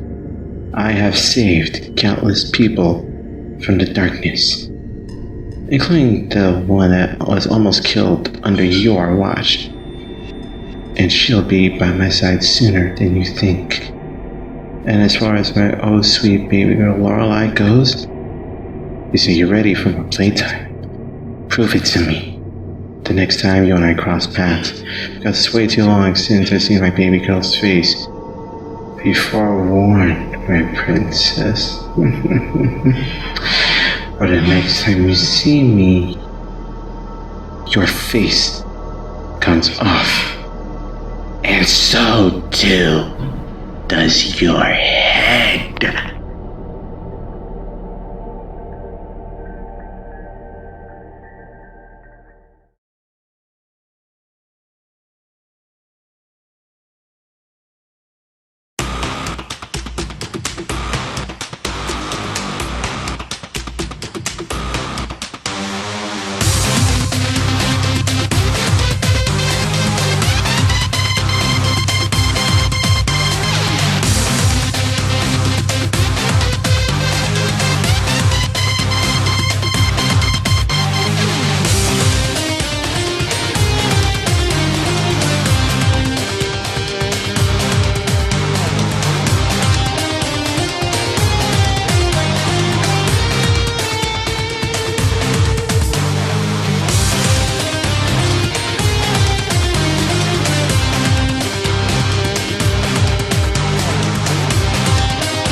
as we try to regroup from what happened earlier. Can you believe that disgusting cunt, Gunnar Casey, vowing to end all of his children? How the hell is that man even allowed to work here? I do not know. But nevertheless, we have to move on to our next matchup of the evening, as it is time for our second championship match. So you see Rbleto the challenger, and then this cunt, Dominic Kato, is the world openweight champion and Mr. Money in the Bank. And what's this here? Now there's that woman that attacked Mandy Walton. Well, Sonia, mi amor, the secret is out. Yes, Pany and I do have a son together, and yes, I did really messed up things, but I have paid what I owed and have wholeheartedly repented for what I did to Richie all those years ago. But right now, that is something that will be handled separately. For right now, I want to commend you for your brutal assault on that nasty meatball, Mandy Walton. You really destroyed her when you put her through that table. And the next time you two cross paths, I want you to do it again and again until her back is completely in shambles. She left you behind years ago and deserves to pay for it. After all, she did stab you in the back by stealing that $30 million from you. Put her in the ground, like how I'm about to do to Eli, because it'll be an appropriate parting gift from you to her. Well, now we know that young woman's name, the newest member of the Mutiny Mafia. Her name is Sonia. And apparently she knows Mandy from years ago, and apparently Mandy supposedly stole $30 million from her. I highly doubt that Mandy would do something like that. But nevertheless, it is time for our second championship match of the evening. And I'm being corrected here. This is actually our second of 4 championship matches, as the Universal title will be on the line later tonight as well. Here comes the challenger for the Openweight Championship, Rbleto, who is getting his very first championship opportunity here in Ring of Valiance Wrestling. This man has been in this company since the very start. And the fact that he has remained this loyal for this long and has waited for his opportunity for this long, I cannot believe that this man hasn't been the world champion yet. This man is super talented. Nevertheless, these fans in Allentown are absolutely loving Eli. Remember the last time we saw him on ROV programming, Brandon Cuevas was hitting him with the damn Destiny. He and Deshawn Walton, as well as Mandy Walton and Olga Markowski, are members of the Five Fingers of Death. Brandon is no longer a part of that group. So you really have to wonder, are they going to find a 5th member to replace Brandon? Nevertheless, here comes the man who defeated Brandon for the Openweight Championship back at Uncivil War and won the Money in the Bank. This cunt, the co-captain of the Mutiny Mafia, alongside TJ Mitchell and Cody Hagen, Dominic freaking Kato, who Safira Mendez revealed some quite interesting things about him earlier tonight. Safira revealed that he and Pany Shaw actually have a son together by the name of Richie. And nothing else is known other than that. And there's controversy that spills back to when Narcissa Marcano alluded to it. Narcissa Marcano will be heard from on No Such Thing as Pre-Shows, from what I'm being told, after she got her back damn near broken by another new member of the Mutiny Mafia in her sister-in-law, Lexi Hagen, who hasn't been seen since ROVX after Christy DeCesar destroyed her. Nevertheless, it's not about the women for right now, it's about the Openweight Championship. These people here in Allentown do not like Dominic Kato at all. From what I've been told, allegedly, Dominic Kato is Hit Kid Worldwide's favorite wrestler of all time. Fat chance of that, you fucking cunt. You see Eli This man is 6 foot tall. He weighs in at about 190 pounds, but this man is talented. You saw what he did in the Uncivil Gauntlet back in March, and he's looking to make a statement at Dominic Kato's expense. Kato too has also been around in ROV since the very beginning. These men have never encountered each other one-on-one before, but they are going to encounter each other right here tonight for the open weight title. This is Dominic's first championship in ROV, and this is his first defense, but will it be his last? As we see Mako coming back here to referee another match here tonight. He's been working real hard this evening, folks, so you've got to give him credit, and he's been doing it absent alcohol. Usually Mako is drunk when he does these matches, but I believe that Mako is going on the right path. Ladies and gentlemen, this is your openweight championship match. Mako Michinoku and Dominic Kato and Eli Rbleto circling each other in the ring as Michinoku rings the bell. Oh, look at the arrogance of the champion. He's feeling confident after he beat Brandon Cuevas.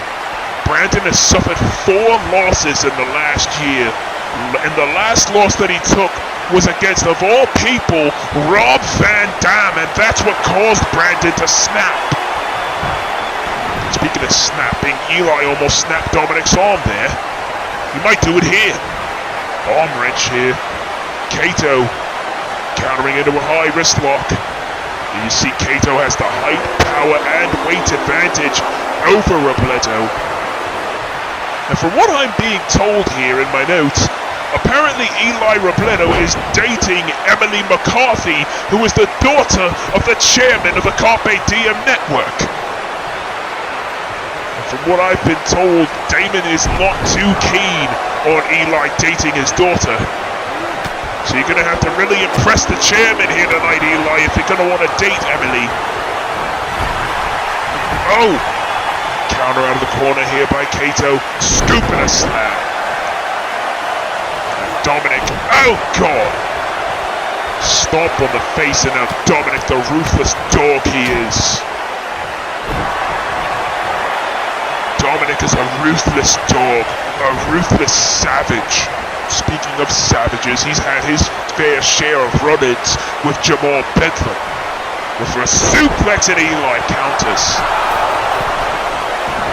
Yeah, you know, Jamal Bedlam was challenged to a match at Salvation Lies Within 2 by Deshawn Walton, and to my knowledge, to this day, Bedlam has yet to accept as Dominic with a shoulder tackle destroys Eli.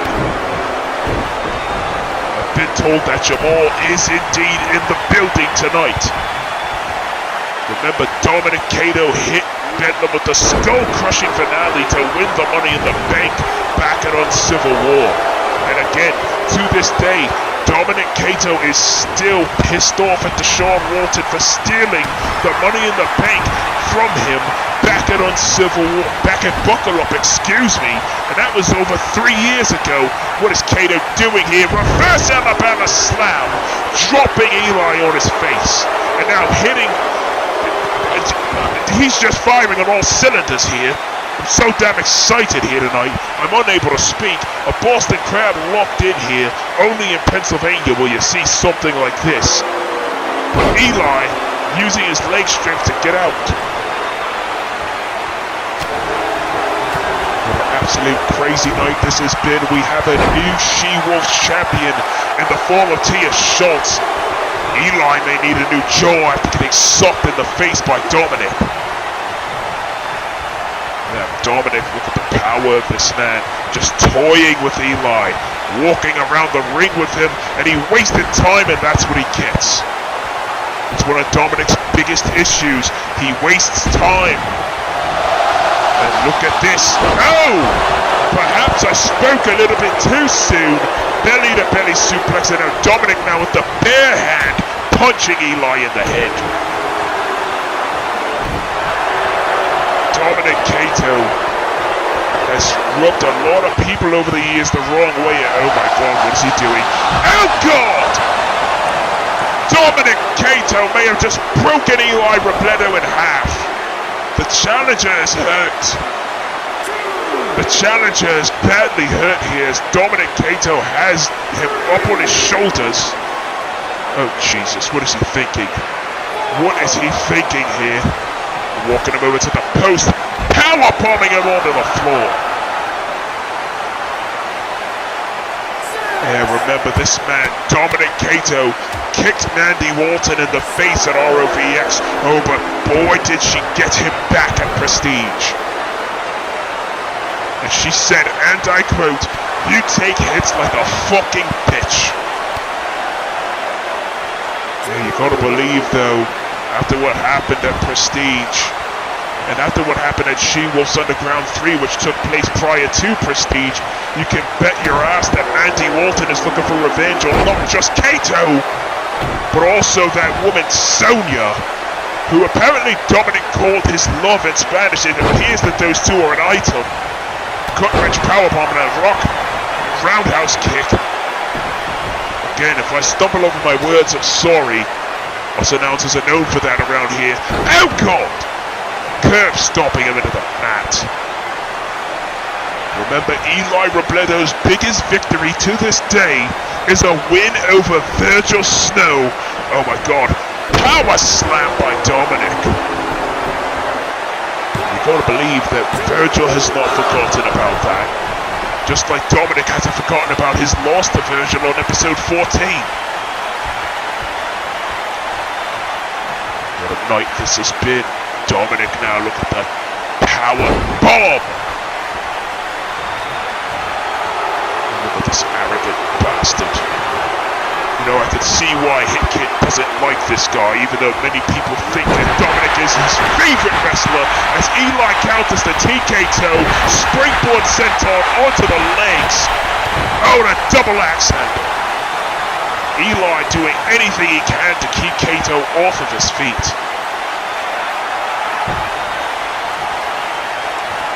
Absolutely incredible matchup. Eli springboard, oh God! Oh God! Eli may have tweaked his ankle there on that landing, as Dominic now taking full advantage. Dominic taking full advantage here. Boston Crab. Now targeting that left ankle as well as the right, mostly the left because that's what Eli landed on. Mako asking him if he wants to give up. Targeting, look at how he's sitting on that back, sitting on that lower back of Eli. Eli now trying to crawl to the ropes. Oh, and he gets out. And you see the damage. Eli wasn't able to fully run there, but he got that drop kick off quite nicely. That left ankle is coming into play here. It's Dominic now fighting back. Oh, and look at this. Oh! Dominic, a tactician. That was a very tactical move by Kato, targeting the left leg and ankle. Now he's got that crab locked in a third time now. Mako once again asking Eli if he wants to give in. Eli overexerting his leg strength. He does not want to do that, especially with an injured ankle now. Oh! What a cutter there! A beautiful cutter. Almost like a deafening silence, if you could call it that. You could say Eli has learned quite a lot from Walton over the years. Drop kick, but he misses.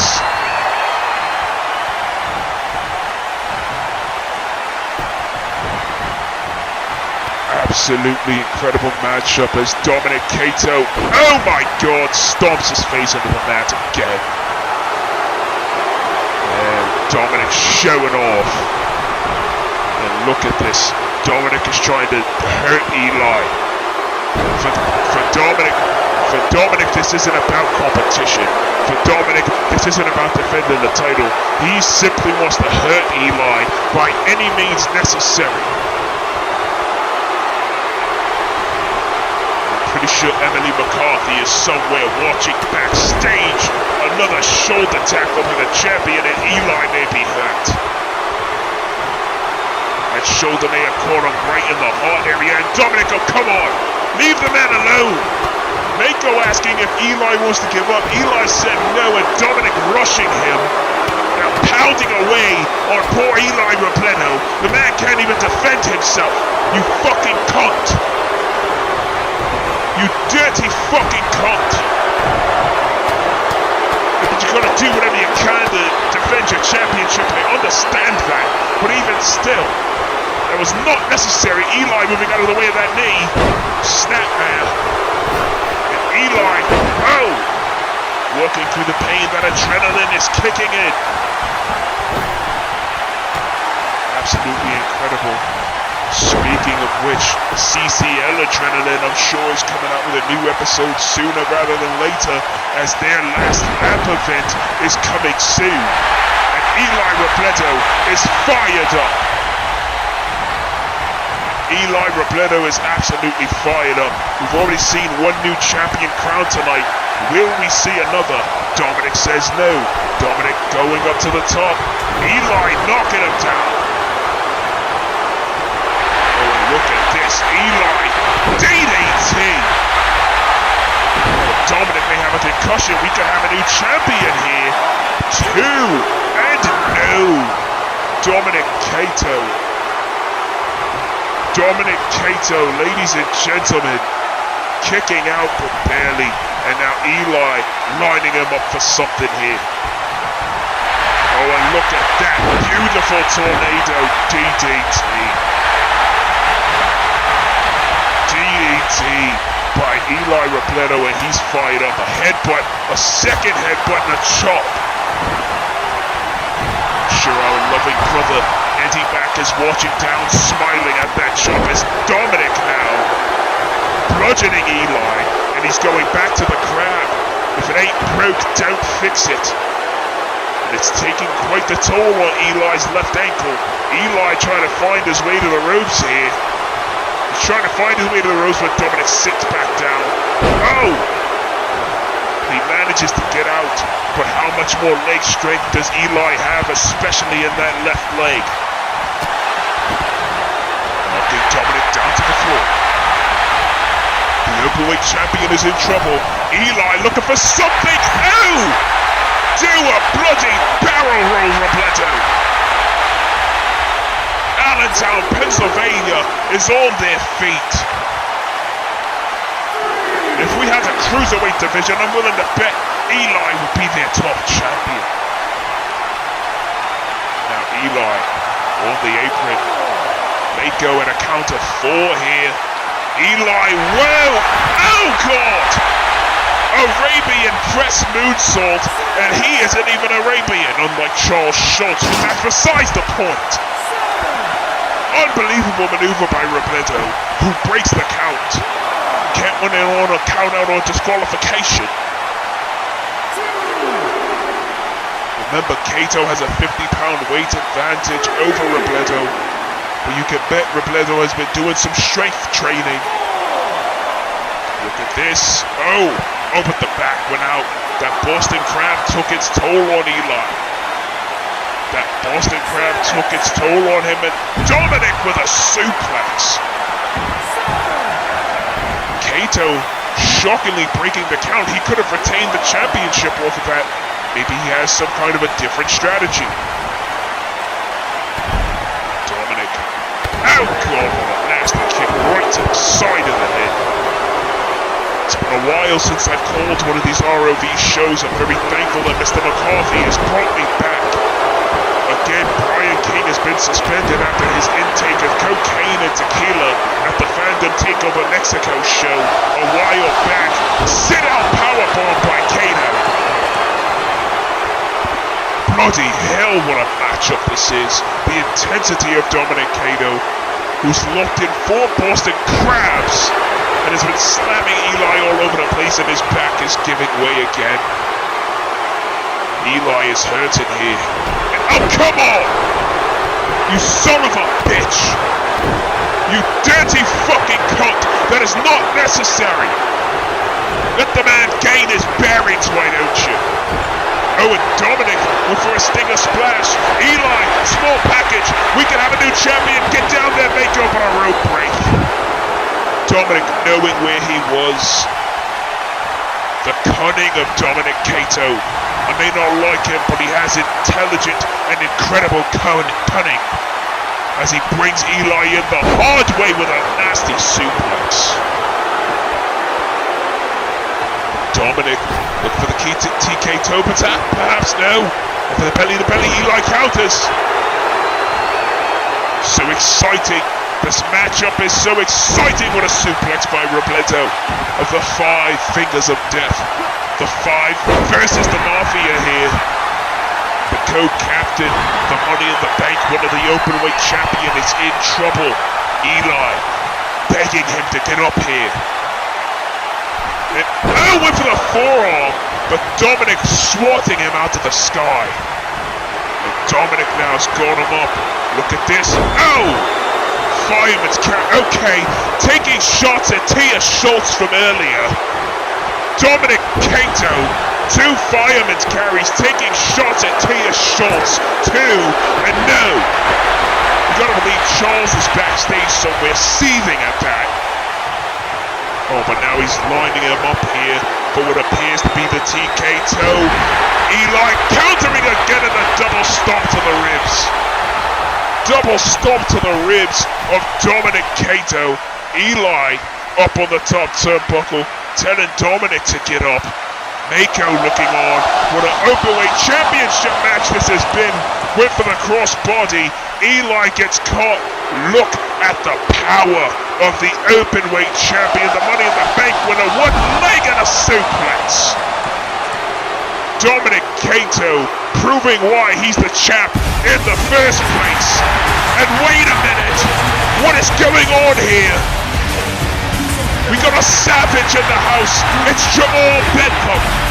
Jamal Bedlam coming down to the ring, and Dominic Kato jaw-jacking as Brian King likes to call. Okay, that was a bit unnecessary, Jamal. And wait a minute, Eli off the distraction by Bedlam with the Angel's Wings. Eli off the distraction with the Angel's Wings. And Dominic Kato is reeling here. Eli looking for another one, and he hits it. Dominic Kato taken out with 2 Angel's Wings, and Eli could be closing in on his first championship victory. Oh, and look at this, taking Dominic down now, locking the legs and locking in his own armbar triangle. Mako asking Kato now if he wants to give it in. Kato is in trouble. He's locked in this submission tight. He's got nowhere to go. Bedlam is looking on the outside. Allentown is fired up. So am I. This one's over. Kato taps out. We have a new openweight champion of the world in Eli Rbleto. Give the assist to Jamal the Savage Bedlam. My God, what a finish. Jamal walking off. His work here is done for the time being, and I'm being told that Jamal Bedlam is going to be facing Saya Steele at no such thing as pre-shows, but god damn it, we have a new openweight champion of the world in Eli Rbleto. Where is my water? I need a drink. My throat is sore at all the excitement we have going on here tonight. 2 new champions crowned, people. Good Lord have mercy, what a matchup. These fans in Allentown are loving it. I have not seen a crowd this hyped up in a long time. Congratulations are in order for the new openweight champion of the world, Eli Rbleto of the 5 Vapors of Death. These people are loving this moment as Dominic Kato walks away. No shame in losing to Eli, but when the title's on the line, there might be a little bit of shame as Eli celebrates it. Wait a minute! Oh, that cunt! That dirty ginger-haired cunt Lars Wild attacking Eli Rbleto. Remember, Lars and Eli have history. Lars was in the 5 with Eli before he turned his back on him to join the Mafia, looking for the calf knife. And what the hell? Charles Schultz out of nowhere, clotheslining Lars over the top rope, and Lars may have landed on his tailbone. Charles coming to the champion's aid. Charles Schultz coming to the openweight champion's aid. Listen to these people. Laws is down on the floor. And the Hellhound, it seems like he wants a piece of the action as well. He also is going to be facing Virgil Snow and Chris Falcone in a triple threat cage match at the next show. Even though Charles saved Eli, it looks like he's got his eyes on the prize too. Congratulations are in order for the new World Openweight Champion, Eli Rbleto.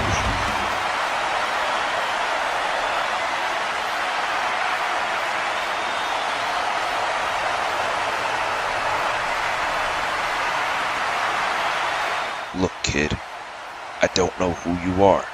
I don't know why you're here. I don't know why Prez booked you as my tag partner or as my opponent for next episode, but I will say this. You follow my lead and stay out of my way. Otherwise, you'll end up in the same hospital bed Penny Shaw got put in by Aubrey Williams.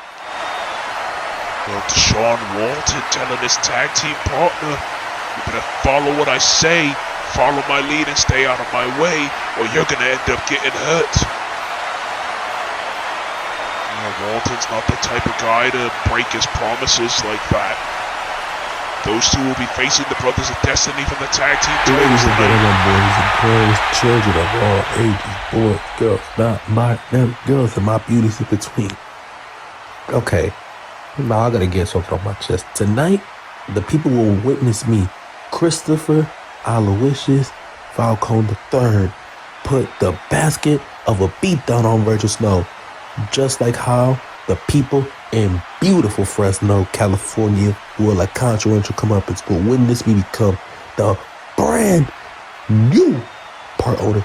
Yes, brand spanking new part owner of ROB when I beat the 5 other men in that chamber. This entire network has suffered a great deal in the last few years, especially considering that they let that Hellhound bum Charles Schultz be a part of it. Which, by the way, I'll catch you on the flip side, little puppy bitch. But on a serious note, tonight is the biggest opportunity for me as a competitor in this industry until we get to Fresno, where the stakes get much higher. I'm not only looking to make a name for myself at the expense of the former Universal Champion, but at the expense of all the others and that elimination children. We will hurt, we will bleed, but only one will walk out with ROV part ownership. Only one will walk out with the power, and it will not be anyone who isn't Chris Falcone. And I got the power. Chris Falcone gonna be in that elimination chamber for ROV part ownership at Consequential Comeuppance, the biggest matchup of his life. Speaking of big matchups, it is time for more She-Wolves action, as here comes Trish Riley. The last time we saw this woman in action, she faced, of all people, Stephanie Marie McMahon. Yes, you heard me right, Stephanie McMahon on She-Wolves Underground 3.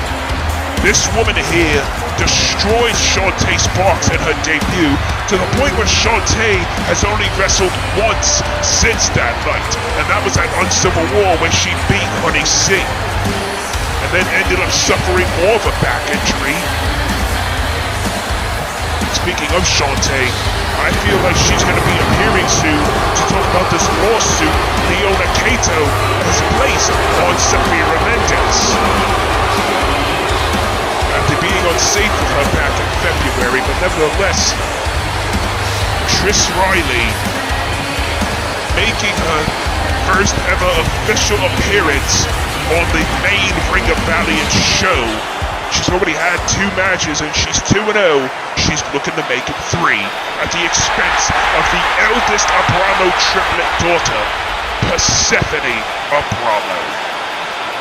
Persephone has been around ROV for years, and she has been embroiled in a bitter feud with her sister Phoebe, who we saw at the top of the show in a broken down war coliseum of sorts from 3 days ago,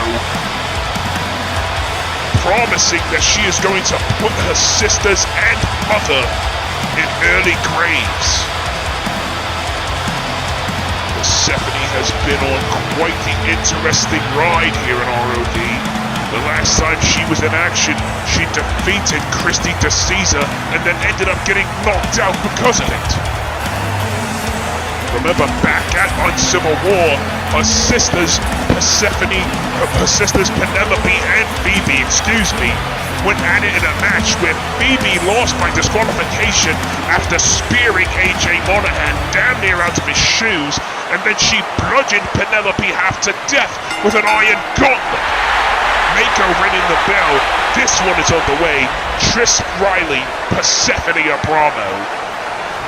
Trish hailing from Dublin, Ireland, by way of San Juan, Puerto Rico, or the other way around it seems. Trish got a little bit of a tan going here for herself, as Mako wants a clean break. Well, that's what he's going to get. Persephone stands about 6'1", weighs 160, 170.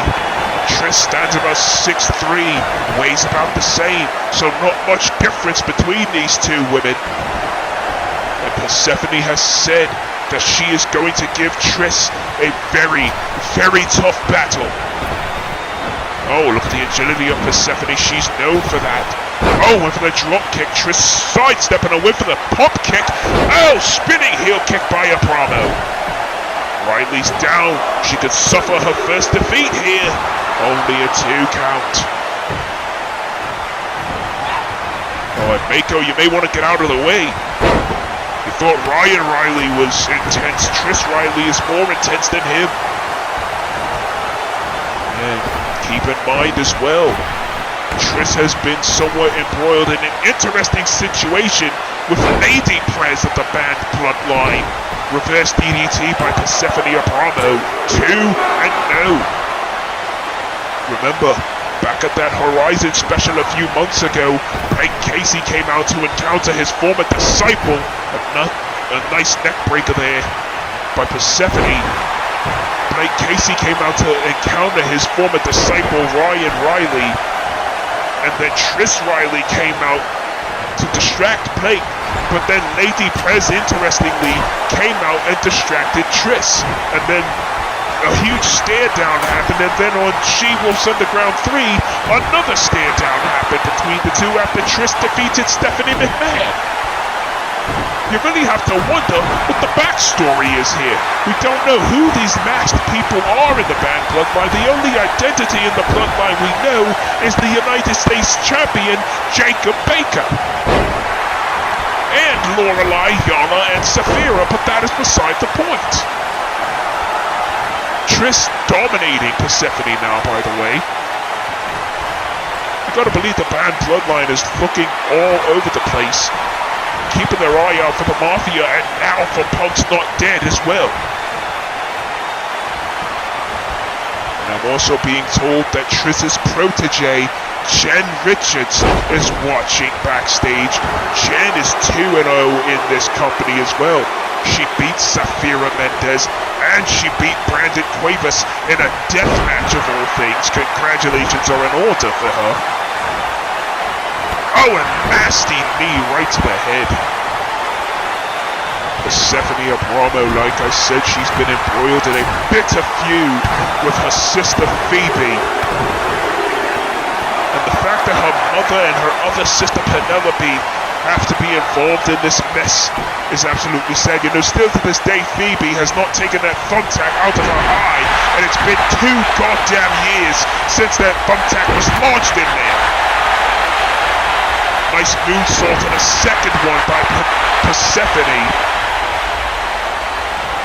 Percy flying on all cylinders here. Oh, look at this.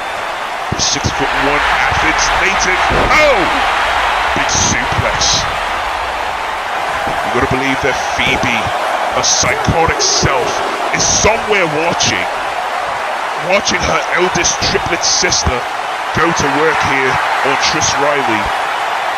Reed shinlock by Persephone, but you know Persephone's watching her back. And Penelope is in the hospital, still dealing with those head injuries that she suffered at the hands of Phoebe back at Uncivil War. She had to get stitches. Oh! And she had to repair her fractured skull. And had to go through concussion testing. She's still going through it. Persephone now on the outside of the ring.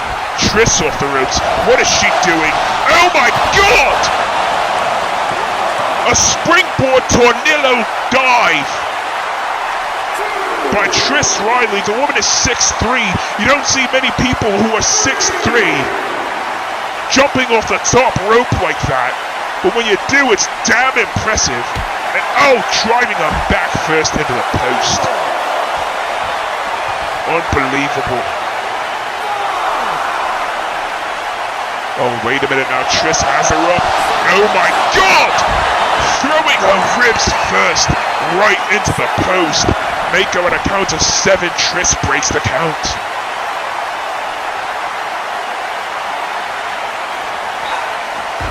And now, Triss Riley in firm control, driving Persephone into the barricade and an exploder suplex of sorts.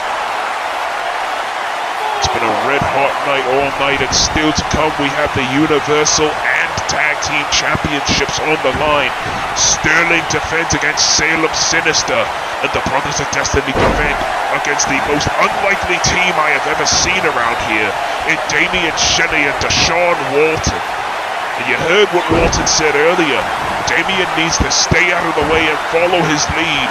Otherwise, consequences will be severe. And look at this modified STF by Triss Riley. Quite the technical mastermind, if you can say that. Unbelievable matchup here. Mako asking Persephone if she wants to give it up here. Persephone replying no, and she gets out of it and elbows Triss apparently right in the mouth.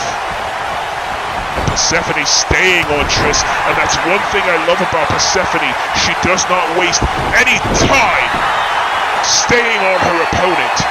And look at this, another moonsault. Persephone wastes absolutely no time staying on her opponent, but she only gets a 2. Persephone Abromo. Oh, what a back elbow. You know, it's only a matter of time before Persephone wins her first championship in ROV. I firmly believe that she will be able to get the job done one day. And Triss is a bright star as well. She's beaten 2 major names in the industry already. Clotheslined over the top rope she goes though. Persephone off the ropes. Looking for something here. Oh God! Cross body off the top. Persephone banging on the barricade. She's fired up. These people here in Allentown are going insane. Percy now going up to the top rope. Telling Triss to get up. What's she going for here? Meteora! Beautiful.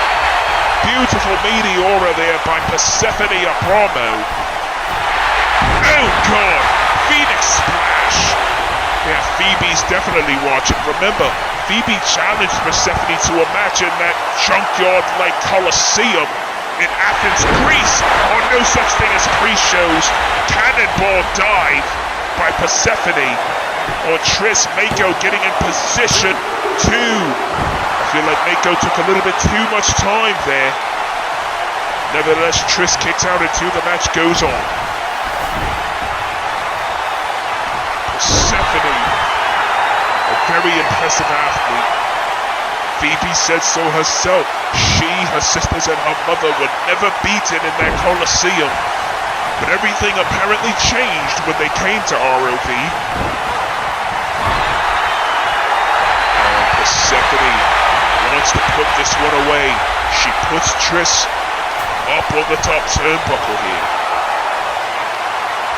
You gotta believe what this Greek goddess is planning to do is not going to be pretty in the slightest. Oh my god! Superplex, but Persephone holds on. Falcon Arrow, she did the deal. Mako in position, and no! Somehow Triss kicked out of the Falcon Arrow, and Persephone is ready to finish this. What a matchup this has been between these two she-wolves. For Persephone, it's about making a statement. For Triss, it's about keeping her streak going on a curb stomp. Shades of what she did to her sister back at Uncivil War, but only a 2 count. Yeah, Persephone to Phoebe was the weak link apparently. Remember, Persephone got put away with curb stomps back at Buckle Up in that 6-woman tag match. Ripcord knee. Ripcord knee by Persephone Abromo. She's telling Triss to bring it, and indeed she shall. Look at this now, Triss looking for a tombstone pile driver. Oh my god! If Phoebe was planning on putting Persephone in an early grave, Triss has already helped her make sure that she's halfway there. Shooting star press by Triss Riley, unbelievable agility and high-flying ability. 2 and no! Bloody hell, what a show this is tonight, people. My name is Rupert Matthews. It's been about 4 years since I've commentated over anything. But goddamn, what a show this has been. Schoolgirl put a rope break. Persephone overthrows drop kick.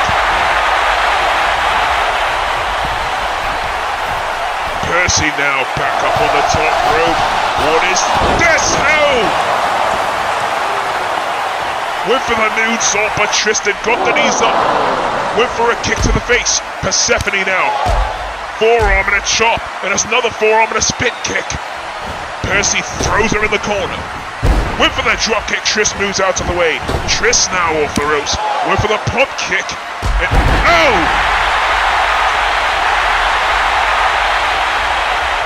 Went for the pump kick right there. Unbelievable. Triss now off the ropes. Agility shown by Persephone. This has been a fast-paced match between these women. Women of their size should not be going this fast, but their conditioning is basically second to none here. Oh god! Springboard punch to the face, it looked like. Maybe she was trying to go for a drop kick. Either way, it was effective. Percy was going to get caught with another tombstone, but she countered.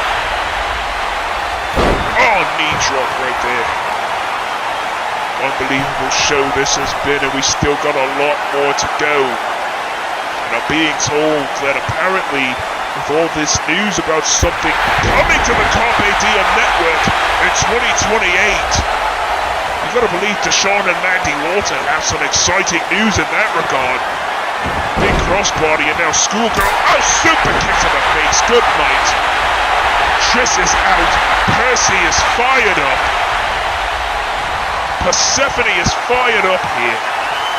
And now looking for that ripcord knee strike again. Down goes Riley. Riley is down. Abromo telling her to get back up. What a matchup this has been. Mako may need a goddamn sedative. Well, I need a sedative because I'm that excited about tonight's show. Oh, and now look at this dirty tactics by Triss Riley. Stomping Percy right in the face. Look at this shooting star. No! Oh, what a leg drop. Thought she was going to go for an elbow, but she changed position midair. And oh, Triss taking shots at Mandy Walton. She usually does that. Triss now going for the tombstone pile. Driver, good night. Persephone is down. She may be done for in this matchup. Now, oh wait a minute, Triss was going for something. I think she was going for that tombstone, but Percy had it scouted.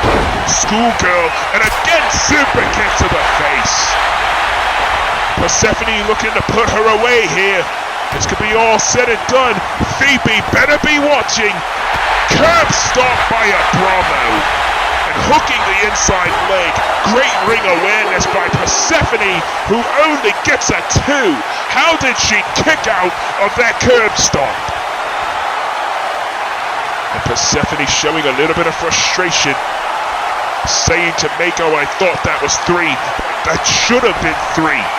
That's the second curb stop of the match, and now she's looking for another one. This has to be it. This has to be it. Curb stop again. Curb stop again by Persephone Abromo, and she is fired up. She is not done. She is looking to put the nail in the coffin here. Looking for another moonsault, and again Triss gets the knees up.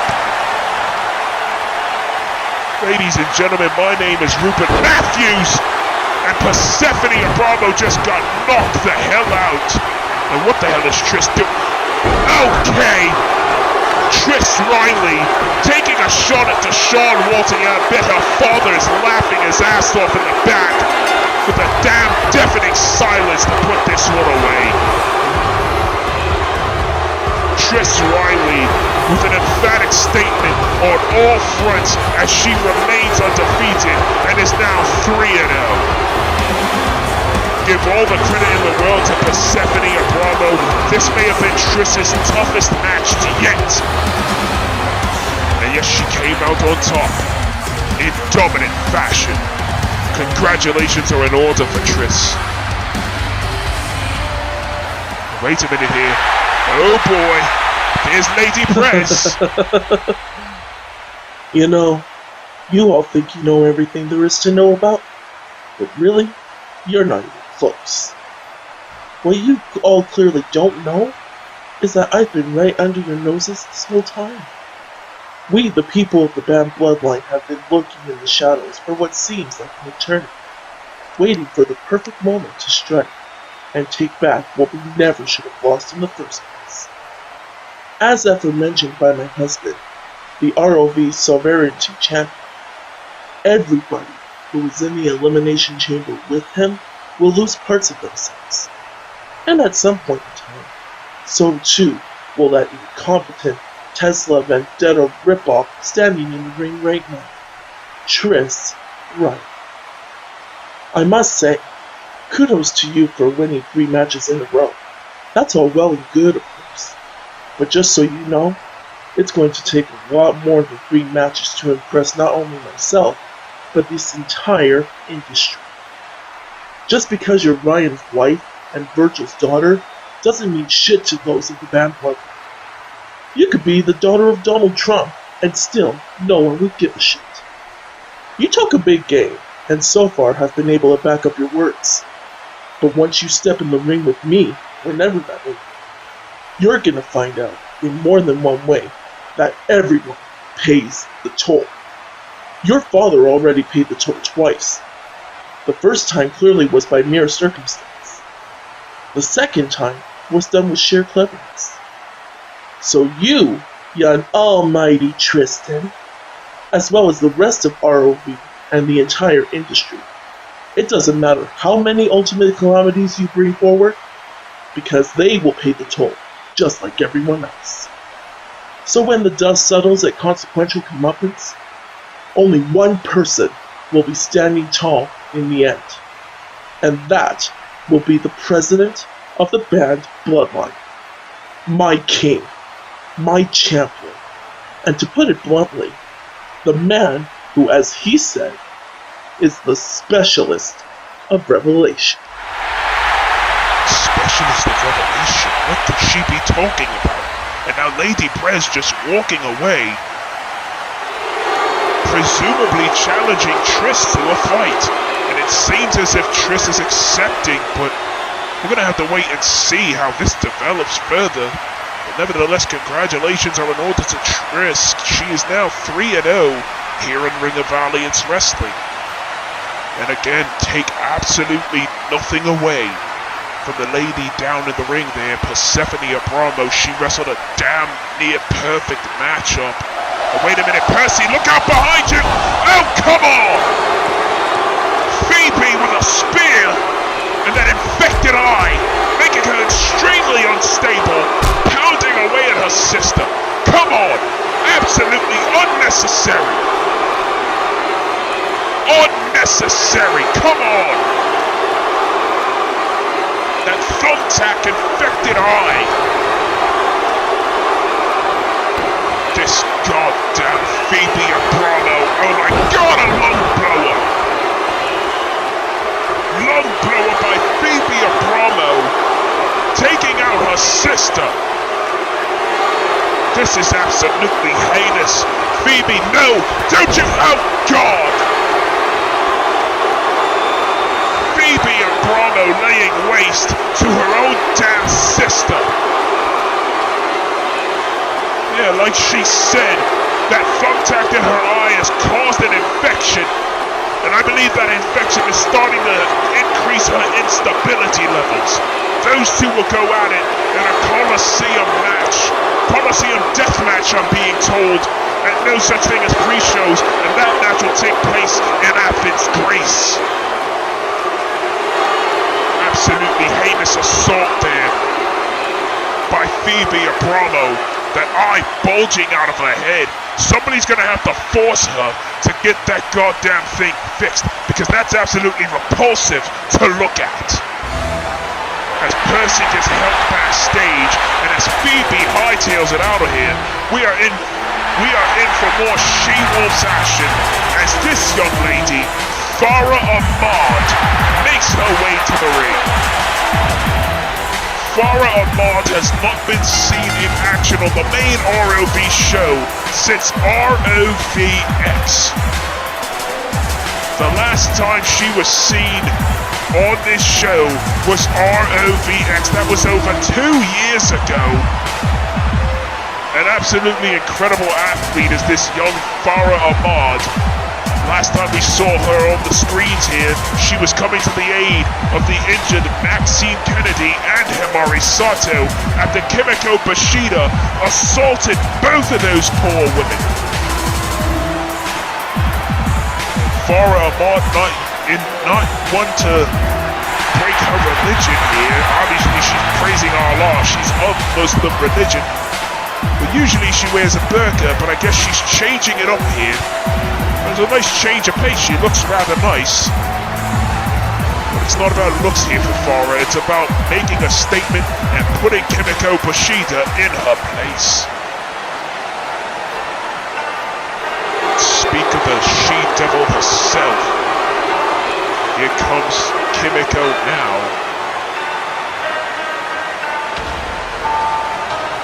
This woman has been a menace to society ever since She-Wolves Underground 2, when this whole damn attacking Himari Sato thing started. We still do not understand why Kimiko has been targeting her now former friend. And hell, at one point in time, Maxine and Kimiko were acquaintances, but that flew out the window after she spat mist in her face, blinding her.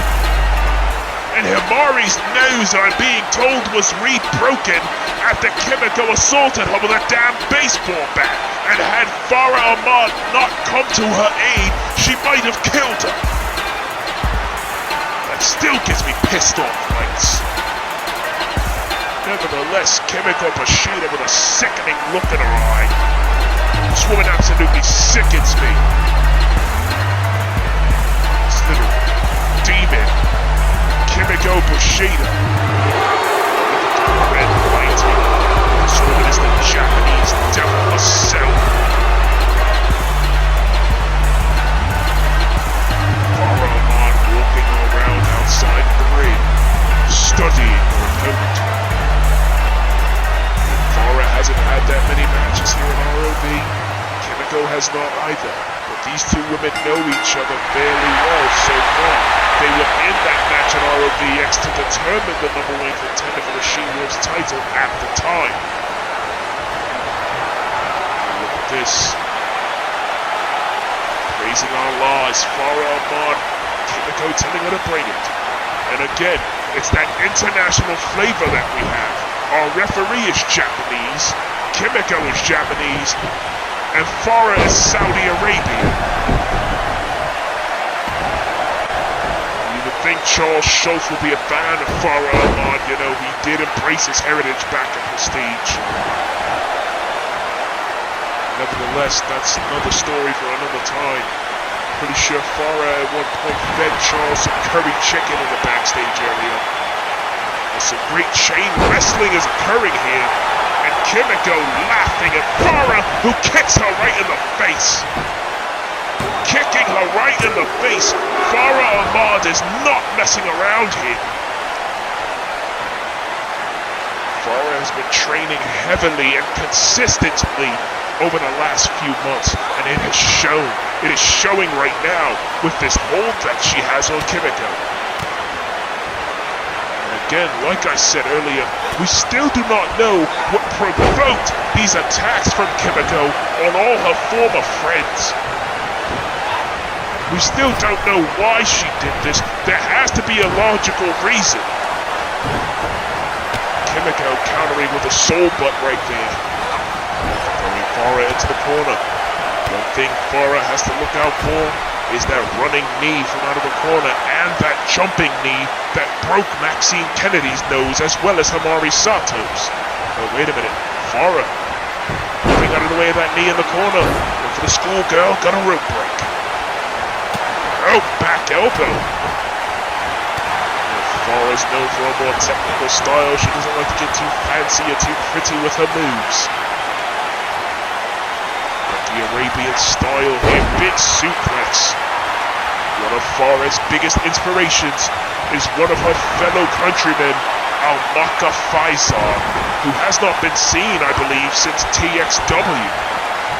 Wonder whatever happened to that. Nonetheless, Farah taking it to Kimiko, and the best thing about all this is neither of these women since debuting, oh god, with a DDT. Neither of these women since debuting has said one single word. It's been, as the kids say today, on sight from the get-go, as Kimiko only gets a 2. Great technical wrestling between these two ladies. Kimiko more of a striker, a vicious one at that. Farah is known for more along the lines of her handwork, as we see here. I want to double throat chop that look like. Farah Ahmad from Riyadh, Saudi Arabia. Oh, she's getting a little bit gassed here. Maybe her cardio is not the best. Oh, and another knee right to the head. This young woman is absolutely impressing me. I hope she's impressing all of you as well, watching at home on YouTube Premiere. Kimiko is caught up. She's going for a powerbomb. She counters. Mako, get down there. 1, 2, and no, maybe Mako needs a little bit of the alcohol after all here. Kimiko off the ropes, and that knee that may have knocked Farah's teeth out. That may have knocked her out cold. She's out on her feet. Kimiko with the Goomba stomp to Farah Ahmad. And that's another thing Farah has to watch out for. That damn Goomba stomp. Meteora, oh Jesus. We've seen many people miss that move over the last year, and that has messed up quite a few knees. And now the trapezius hold here by Farah Ahmad, a very interesting maneuver. Farah Ahmad again is from Riyadh, Saudi Arabia. Kimiko is from Kyoto, Japan. Again, that international flavor that Ring of Valiance is known for. Contrasting styles, but it all makes for some great wrestling. Rocking Kimiko, rocking Farah with that roundhouse kick and a kitchen sink. It was only a matter of time before somebody brought one of those. Now Farah has been knocked for a loop. She's struggling to get up in the corner, and she does. Luring Kimiko in. Look at this. Small package. Small package. Oh, but she had her hand under the ropes. I don't know how Mako saw that. nonetheless. This matchup continues, and again, a DDT. You gotta believe a win for one of these women here would put them in title contention talks down the line. Look at this. Kimiko with the power and a cutter. A cutter out to the power slam position. Here we go. 2 and no. Kimiko Bushida only getting a 2 count, and the frustration that she's known for. Oh, wait a minute, she's looking for that knee. Looking for that knee, but Farah had it scouted. These two have had physical interactions with one another before as well. 2 and no. Remember back on episode 9 when Farah attacked Himari, it was Kimiko who came to Himari's aid, but the tables have turned, and so too have the kitchen sinks. Kimiko with the arrogance. Oh, wait a minute, Farah getting her caught up on the ropes. Wait a minute. What is she? Oh, knee right to the sternum. There she goes, praising Allah. All praise be to Allah, says Farah Ahmad, as this matchup continues. I respect all religions, don't get me wrong. Don't get me wrong, people. I am a Christian, but I respect Farah's beliefs. Farah clotheslining her over the top rope. Oh, wait a minute. Maybe I was wrong about her high-flying ability. Good God. Farah Ahmad flying high. And these people in Allentown are loving this. Oh, where's she taking her? Oh my God, the post! Oh, Jesus! Shades of what Frida did to Aubrey back at Prestige. And speaking of Frida, I'm being told that she's still recovering from the hell and back that bastard Cody Hagan delivered to her. And I'm pretty sure that Aubrey is still recovering after that beatdown from Pany Shaw. Oh, God. Being told Aubrey will be on No Such Thing as pre-shows. In what capacity we will know later on tonight. Oh, Farah was looking for something, but her back gave out. And she'd been suffering from pre-existing back injuries. And the arrogance of young Kimiko. This has been one hell of a match. Oh, look at this. Almost like a Mahistral camel clutch. Locking the arm and pulling the face back. She might be digging into her eyes, referee. You might want to check that. You might want to check that as Farah is locked in tight. Mako asking her if she wants to give up. Farah is saying no. She's screaming in agony, writhing in pain. Writhing in pain here is the Saudi Arabian native. And Kimiko, oh, getting snap-mad off of Farah. What an amazing matchup between these two young women that this has been. My name is Rupert Matthews, and I hope you all have enjoyed episode 16 so far. We've still got a Universal title match to go after this, as well as Virgil Snow versus Chris Falcone, and the Brothers of Destiny versus Deshawn Walton for the tag team titles in our main event. Oh my God! Make sure you smash the like button, as people in the industry like to say, smash the like button and share us around to help us get more eyes on Ring of Valiance Wrestling. And trust me, like I said, changes are coming to this show sooner than you think. Kimiko now struggling to get to her feet. Farah now on the top, double axe handle, but she gets caught. She took way too much time and it cost her in a forearm right to the face. Almost like a double axe handle of her own, if you can call it that. Oh, God. Gotta believe that Himari Sato and to some degree Maxine Kennedy are both watching this, and I used the term to some degree Maxine Kennedy because again, it's because of Kimiko Bushida that the woman is blind and cannot see and had to get laser eye surgery that she still has yet to heal from. Oh, super kick! Super kick by Farah Ahmad! What a beautiful maneuver! But Kimiko somehow kicking out at 2. My word. What a nasty super kick. Oh, and a gutbuster. Shades of what Anok did to Lariato earlier. Larry is being treated backstage. Pretty sure he's suffering bruised ribs, if not fractured at best, or at worst. Farah now has Kimiko on the top rope. Could be looking for a superplex perhaps. Oh, there it is. Kimiko is down. Farah is taking firm control. This could be it for her. She could be going for it here. Arm trap slam. Again, shades of what Anok did earlier to Lariato. This could be it. And no. Kimiko kicking out. And Farah now driving the knee into the back again, wasting little time. I love this about this woman, just like I love it about Phoebe Abromo.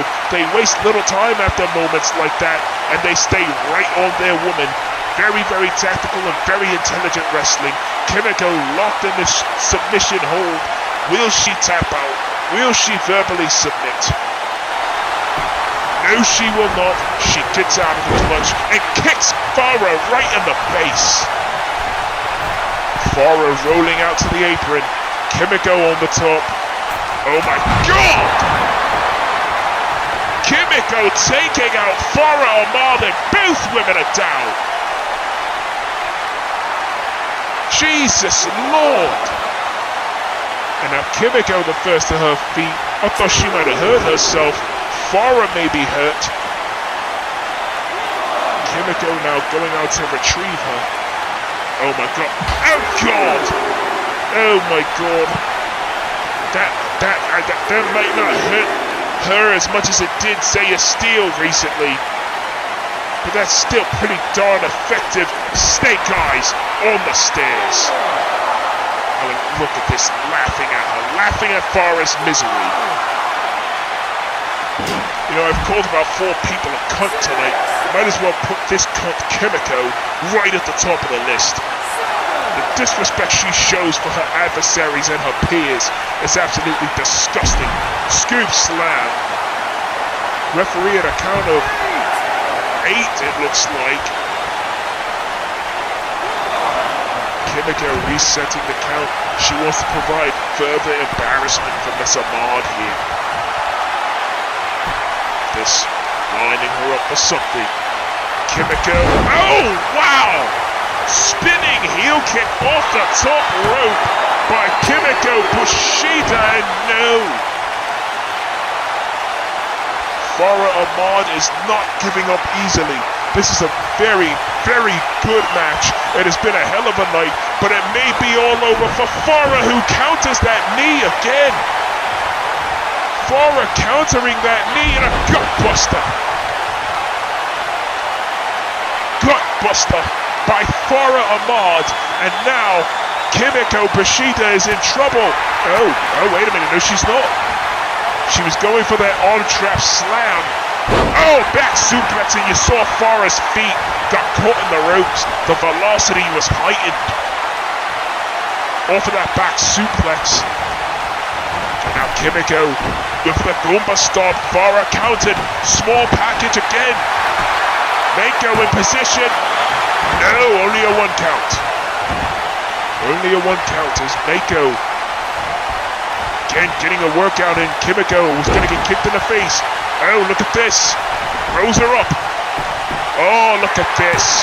Beautiful maneuver by Bushida that almost got her the victory. But it was not to be. It was not to be. Kimiko, oh God, she may have blown her knee out. And Farah taking full advantage of it with the Boston Crab. Boston Crab. Oh, but Kimiko got to the ropes. Kimiko got to the ropes off that Boston Crab, but her knee may be messed up now. It's the second knee drop she's missed. Oh, Farah looked like she was going for something, but Kimiko wisely rolled out of the ring. And now she's going to look to post her again, it seems. Oh no, wait a minute, no she's not. Oh my God, power slam into the barricade. These two women are putting on an absolute show, putting on an absolute clinic. Take nothing away from these great female athletes. Farah took too much time and missed the elbow. Kimiko throws her off the ropes. Drops down, Goomba stomp. Couldn't believe Kimiko plays some Super Mario Brothers. And she's lining up for that knee. Once more, there it is. Good night. The curse of Kimiko, as she likes to call that. But I don't think she's done. Not in the least. Oh, that is it. Oh, Farah may have a concussion. Farah Ahmad may have a concussion. 3 knees right to the head. 3 knees right to the damn head. And a snapdragon suplex, dropping her on the back of her head. 2. This one is over.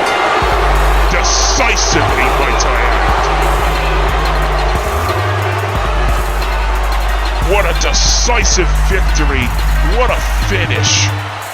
Farah gave it everything she had. She may have a concussion. Kimiko Bashida has taken out Hibari Sato, has taken out Maxine Kennedy, and now has laid waste to Farah Ahmad. Who is next on Kimiko's hit list? These fans in Allentown are not happy, but what's done is done. Kimiko Bashida with an impressive victory. Kimiko Bashida celebrating. She may be a damn good wrestler, but she's a bitch. And I will openly admit that Kimiko Bashida is a sinister bitch who needs to be put out of her misery sooner rather than later. And okay, and now she's laughing at Farah again. Laughing at the poor girl as she lays on the floor. Oh, come on.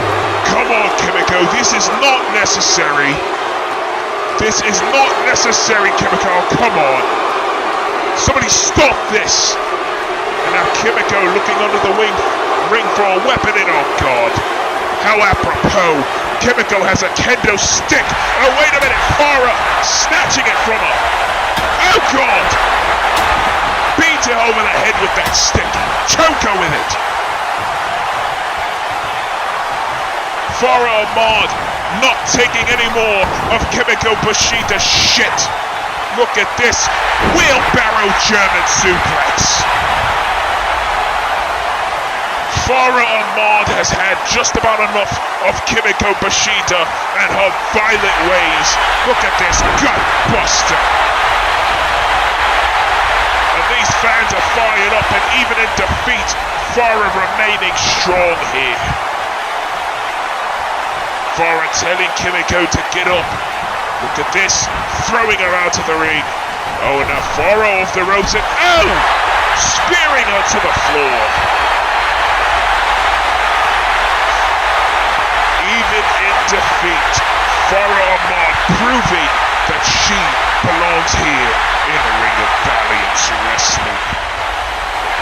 Well, ladies and gentlemen, we have to take a quick commercial break. We will be right back with Ring of Valiance Wrestling episode 16. Like, subscribe, share, and most importantly, don't go anywhere. Don't change that channel, for we will be right back.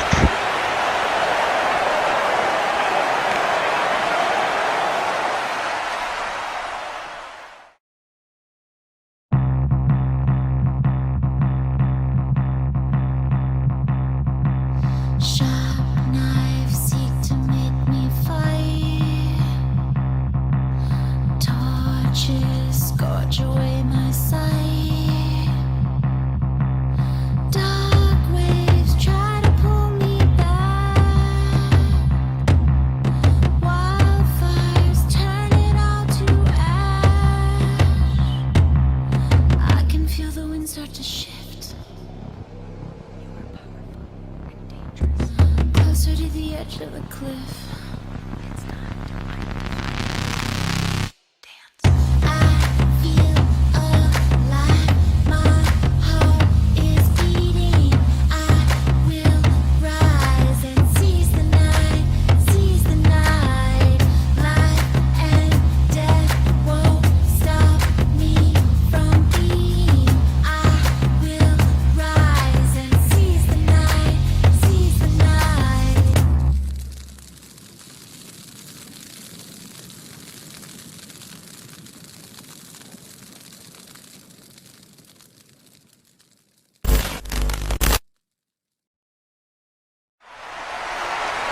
Ladies and gentlemen, what an exciting announcement from the Waltons, Deshawn and Mandy.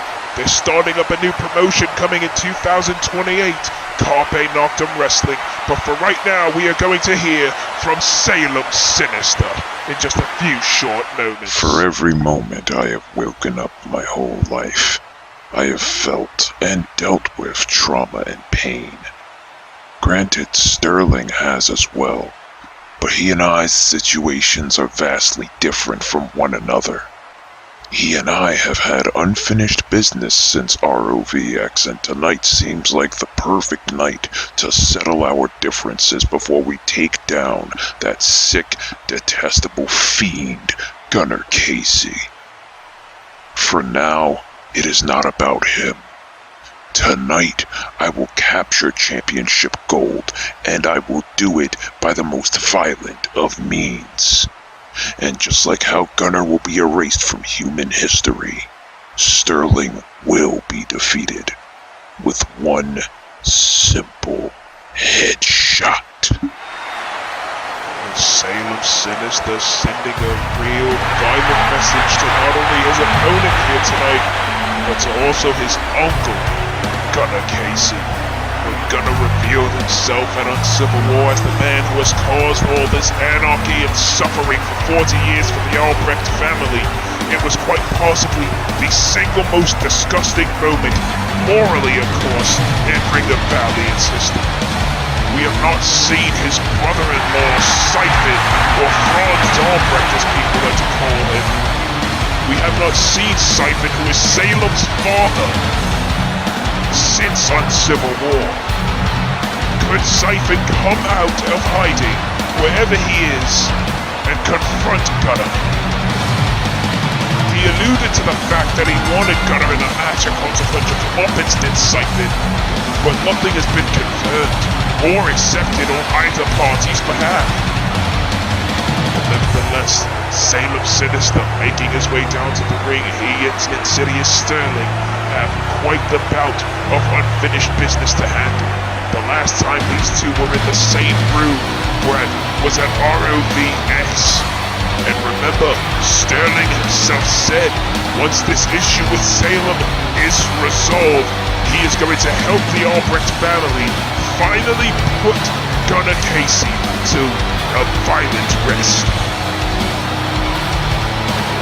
Personally, I hope they do it sooner rather than later. But right now, it's about the Universal title. This is the third of 4 championship matches tonight. Later tonight, the Ring of Valiance tag team titles are on the line as the champions, the Brothers of Destiny, do battle against their leader, Deshawn Walton and Damian Shelley. Really, one has to wonder how things are going to play out in that matchup, considering Walton is a member of that group. And here comes, quite possibly, the most violent Australian in the history of violent Australians, probably the most violent one since Nathan Jones. Here comes the Universal Champion, Insidious Sterling. Remember, back at ROV Live X, Sterling defeated Tom Doyle in 35 seconds to become the Universal Champion. And Sterling has been riding a wave of momentum all over the world ever since. He straight up said himself, whoever wants a piece of him or his title, they are welcome to it. And Salem stepped up to the plate first because these two have unfinished business. And Sterling giving him the look of, you want some of me, you want to handle business like a man, I respect you, but I'm going to put you down tonight. And indeed, that's exactly what could possibly happen here on the 16th edition of Ring of Valiance Wrestling. Salem and Sterling are ready. These people are fired up. We've got 2 war machines in that ring there. No, I'm not talking about the one that damn near beat Christy Mack half to death a few years ago. I'm talking about the man standing across the ring from Salem. Salem looks ready to go here.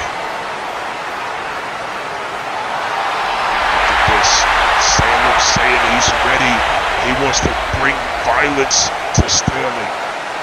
But over the years, Sterling has been known for nothing but violence. I mean, here in ROV, in NGX, hell, even in SNT back in the day. Hell, he turned on his partner Gus and beat him to a bloody pulp. This is Sterling's first Universal title defense here in Ring of Valiance. We've already seen 2 titles change hands tonight. Could there be a third as Mako shows the title to Salem? Mako has been rocking it all night long as the referee, ladies and gentlemen. Kenji Yamamoto has taken a leave of absence after the assault on him by Randall Taggart at Prestige. This is for the Universal title. Mako the referee, Sterling the challenger, the champion I should say, Salem the challenger who is pointing him out. Sterling is ready to fight. You know, you don't see Sterling do too much chain wrestling very often. He's known for his violent nature. But you know what? I believe Sterling is going to be the Universal Champion for a long time, but maybe I could be wrong at the end of this one. Look at this violent punches to the head. Now Salem has him in a side headlock here. Sterling, look at this, trying to find any way he can to get out of it, throws him off the ropes. Nice agility, double leapfrog. He's going for something. He's going for something there, but Salem punching him in the gut. Absolutely incredible night of action this has been. The Universal Champion is going on a tear here with that forearm to the face. Very beautiful maneuver. Mako in position 2 and no. You gotta wonder if Sterling is being watched. Oh, wait a minute. Cattle mutilation here. Very interesting maneuver to pull out at this point in the matchup. It's still very early, but this could be over rather quickly here. Yeah, but even still, Salem finds a way out.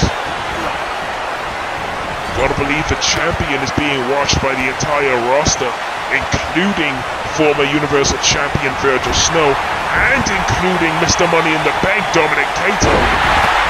Remember, I said there's no shame in losing to Eli, especially considering he's got his eyes set on a bigger prize. Pretty sure he's back there searching for Jamal. He's probably left the building by now. It's the second time in almost 2 years Kato has been distracted by Jamal.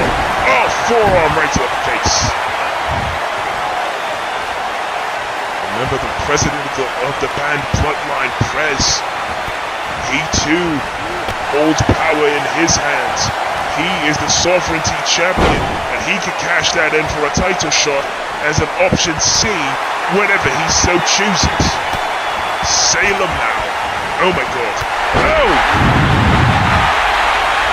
Salem Sinister, known for his proficient striking. Oh Jesus, what a nasty kick, and Salem is on a roll here. Remember, Salem wanted this match.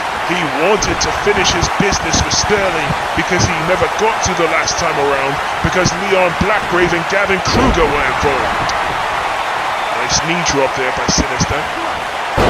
Sterling getting his legs targeted. However, he counters. And he clotheslines Salem out of the ring. One thing you have to love about Insidious Sterling is that he is one tough son of a bitch who is willing to go the extra mile, to do whatever he has to do to remain champion. Oh God! He threw Salem head first into the post. This is how violent this man actually is. And now he's targeting the leg. My God! And again targeting the leg and the hip. Sterling breaking the count. This matchup will continue on, and so too will the count. And oh, look at this. Look at this. Oh my God! Right on the knee brace. With that knee to the back of the head. Again, Sterling is known for his violent and abrasive nature. Oh, wait a minute now, what's he thinking? Globally, backbreaker, good God. Very innovative maneuver by Sterling. I don't think I've ever seen him do that. Remember, he beat the man Tom Doyle in 35 seconds for the Universal title back at Live X, all thanks to Eric DeVille. Sterling, much like Persephone earlier, is going crazy. I love this. I love the craziness. I love the madness. I love professional wrestling, and Sterling is in trouble. Oh! Stopping Salem from whatever he was going to do. Look at this, went for the cross body or an elbow, but got caught. Oh my Jesus. Oh Lord, what's he doing? Oh my God! Liger bomb, but a rope break. Liger bomb by Salem. Oh, and now he's got Sterling in his sights. He's got Sterling in his sights. Oh, look for that running knee. Oh, neck breaker, beautiful. Beautiful neck breaker there by Sterling. Another counter mutilation again. He's got it locked in tight. Mako asking Salem if he wants to give it up. Salem screaming no, but look at this bridge that Sterling has. Sterling may be known for violence, but he's also known to be quite the technical wrestler. Oh, and he gets kicked in the back of the head by Salem. Oh my God. And I said before and I'll say it again, Salem Sinister is a damn proficient striker. Case in point, look at these knees.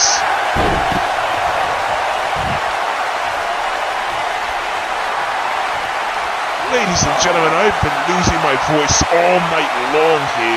This is absolutely incredible. What a senton.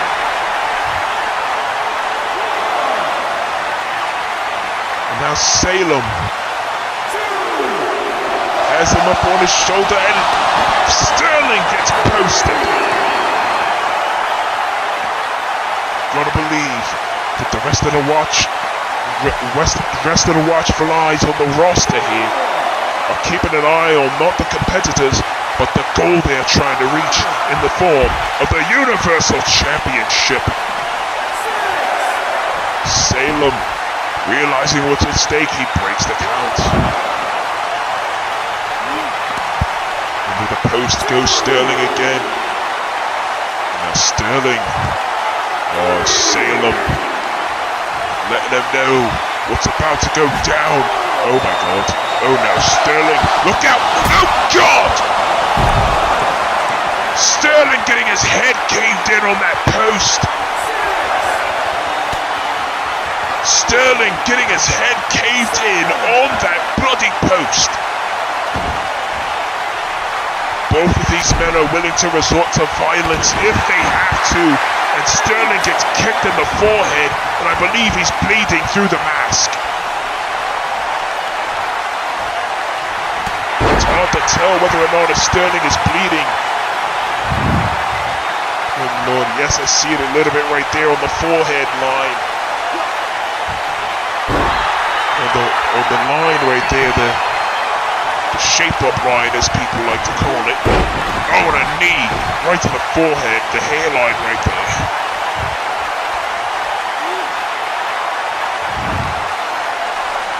Salem Sinister living up to his name.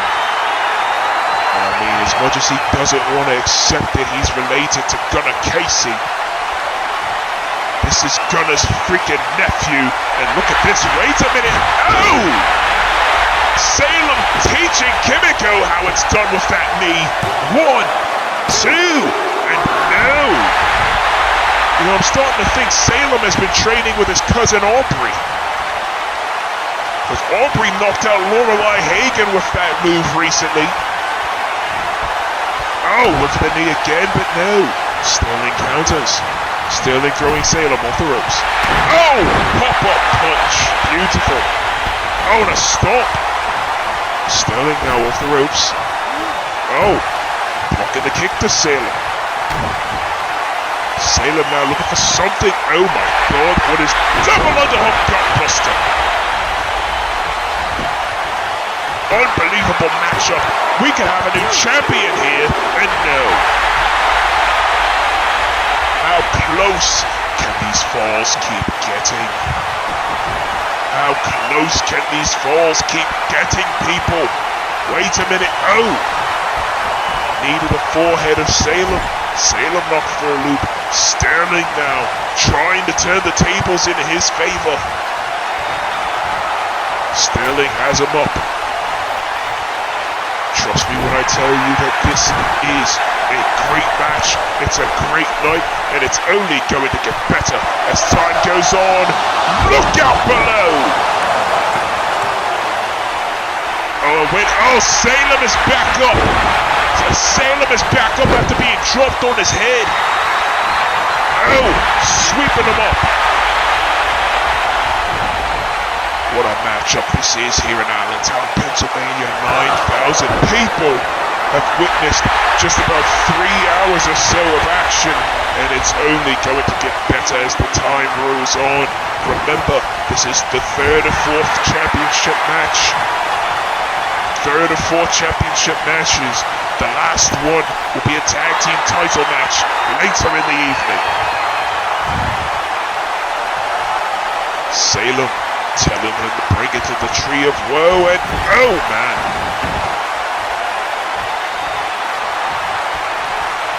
Ladies and gentlemen, Rupert Matthews, have never seen a show so exciting. Salem looking for that knee again. This time Sterling had it scouted. Sterling had it well scouted. Oh my God, Brainbuster. Brainbuster by Insidious Sterling. And now Salem Sinister. Oh Jesus, what is he doing? Looking for another one. He counters with the knee. Does Salem Sinister. Salem now has him one more time. Double underhook gutbuster. Here we go. Mako in position. We can have a new champion, and no. Unbelievable. How in the world did Sterling kick out? What is it going to take in a thrust kick?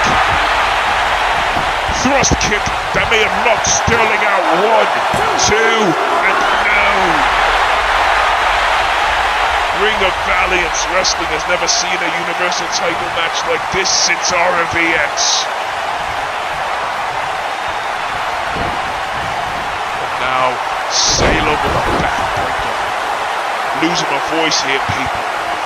Losing my voice, but I don't care. I'm doing it for the love of the game. Tobey at Tomago, and now Salem taking some time to regroup. Salem's got something in position here. Oh God! Salem may have blew his knees out. Now wait a minute. Sterling has him up, Brainbuster. Insidious Sterling and Salem Sinister. They may not like each other, but they respect each other's ability. What a knee. And now Sterling has had him. Sterling with a couple of forearms. Hayleg kick. Insidious Sterling now lining up for something. This man has been a great Universal Champion, especially here in his first defense so far. Oh, wait a minute. Sterling now resorting to violence, it seems. Oh, God! Throwing Salem into the turnbuckle. And now Sterling. Wait a minute. Oh, DDT! I thought he was going to go for that destroyer, but he caught him with the DDT, and Salem is busted open. Oh, Jesus. Salem Sinister is busted open. Oh God, he got hit in the head with that exposed turnbuckle. And now, oh God, Sterling kicking him right in the ribs. Oh my God. And another shot to the ribs with that knee. Another shot to the bloody ribs with that knee as Salem Sinister is in trouble. The blood streaming down his face. Sterling has some as well. He flips off Salem. Oh God, this could be it. This is the same way he beat Doyle to win the title to begin with. Destroyer. Salem is out cold. Salem is done. Sterling with the cover. 2. Oh! Salem Sinister finding a way out. I have never in my wildest dreams would have thought that somebody would have kicked out of that move, let alone Salem. Now Sterling with the ropes. Oh God! Kick to the knees followed by a super kick. Sterling now lining up for something else. This man is an absolute beast. Oh, but Salem sidesteps him as he slides. Salem, wait a minute. Oh my God! Oh God! Taking out the left leg. What a matchup this is. No signs of slowing down anytime soon. 2 and no. Salem cannot believe it. He thought he had it there. I thought so too, but it was not to be. As now Salem Sinister lining up the Universal Champion. This is for the World Universal Championship of ROV, folks, and no. Oh my God, another neck break. Insidious Sterling living up to his name. Oh, come on. No, come on. Oh, Jesus! Pile driving us to Salem. Sterling now back on the offensive. Kicks him in the knee again. He's gonna go for another destroyer here. Oh my God! That has to be it. Oh, but Sterling may have gassed himself out. This might be it. 1, 2, it's done. It's done. It is definitely done.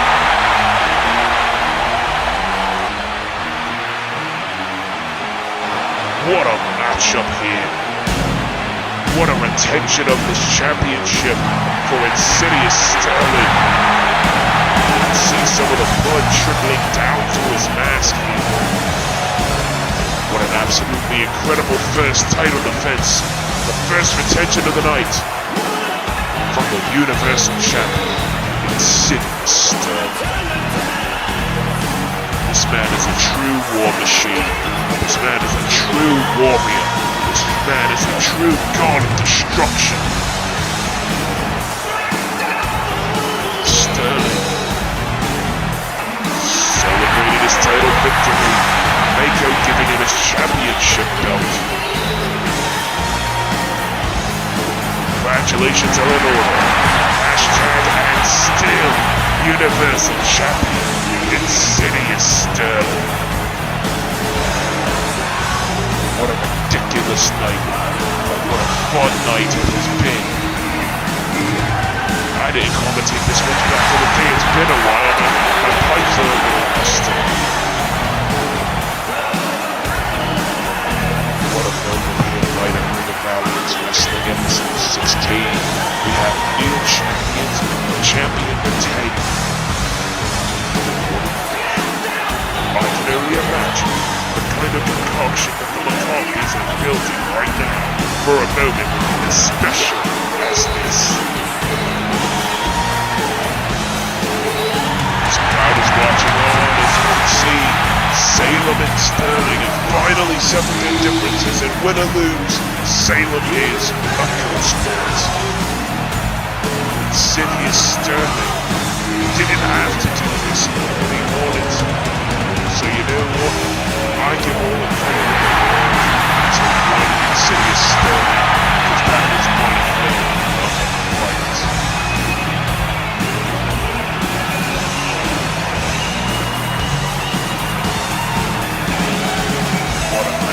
this was.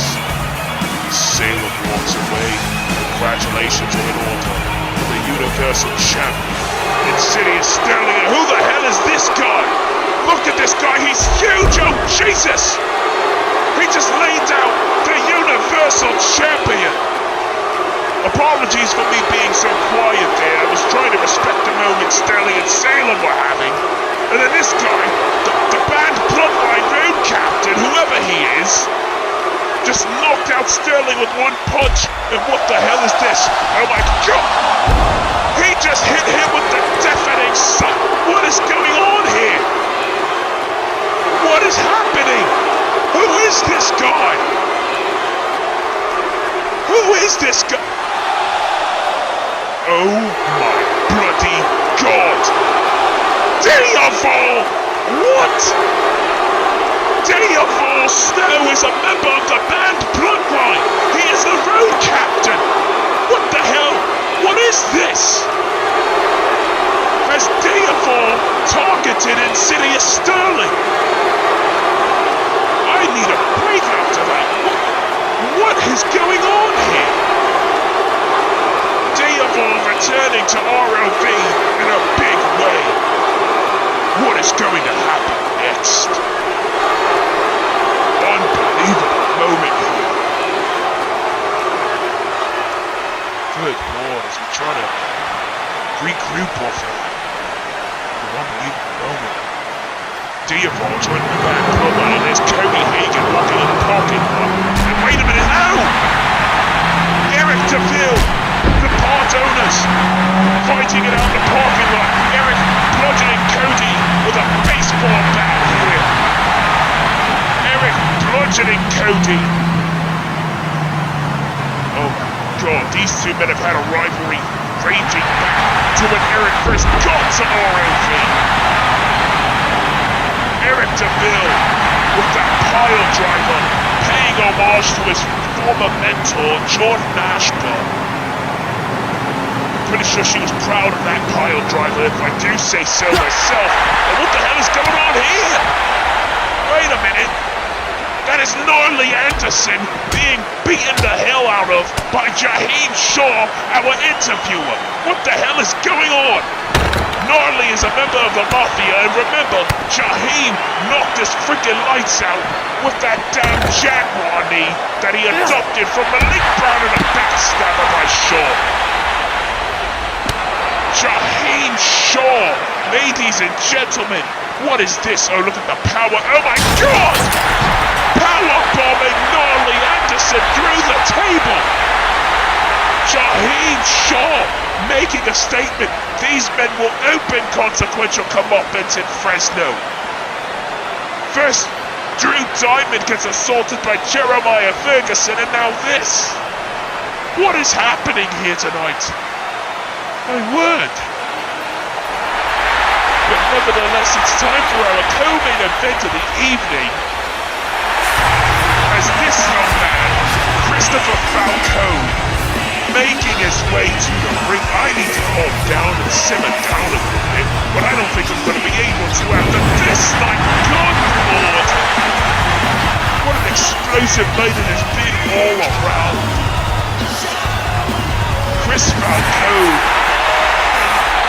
replaced one Owen Clark in the Elimination Chamber after Owen was fired by his now former wife, Narcissa Marcano, the band Bloodline financial backer.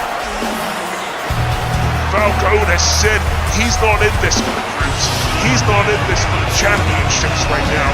He's in this to make this company better.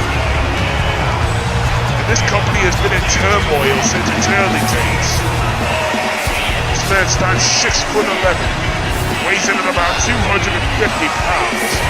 So he's got a LeBron James body, so to speak. LeBron James is entering his 20th year into the NBA. Congratulations are in order for Mr. James. Here comes Chris's opponent now. This man was in Unite for a short time. Went one-on-one with Desmond Cruz, was trained by Black Heron, and he became the Universal Champion and held that for a year and a half. Here is the Frozen Titan, Virgil Snow, who had to have been watching earlier and is probably seething at the fact that his brother is a part of a bad bloodline. Oh God! How many more explosions do we have to deal with here tonight? Virgil Snow, standing about 6'10", 6'11" himself, weighs in at about 310 pounds. So he's got a little bit of a weight advantage on Chris Falcone. Falcone last competed in the main event on this show on episode 12 against Zaya Steele in an impressive effort. That was after some folks left. The original main event was present for the tag team titles that night. Unfortunately, that did not come to pass due to controversies and contract disputes. Nevertheless, the tag titles will be on the line in the main event tonight. The Brothers of Destiny versus Walton and Shelley. Like I said earlier, I'm being told that Safira Mendez is being sued by Leona Kato for the disparaging remarks she made earlier. As Falcone stares down Virgil, come on camera guy, get out of the dreadlocks there. We need some new camera guys out here, McCarthy, please. Virgil slowly making his way into the ring. Falcone has had his issues with Snow as well. Virgil is not just looking to be a champion anymore, he's looking to own the joint. Remember, his daughter beat Schultz far to her debut match. This man also disciplined his own daughter, his eldest, Olivia, with a black ice back on episode 9. Olivia to this day has somewhat not forgiven Virgil, although they have tried to make amends on several occasions. Snow and Falcone, here we go.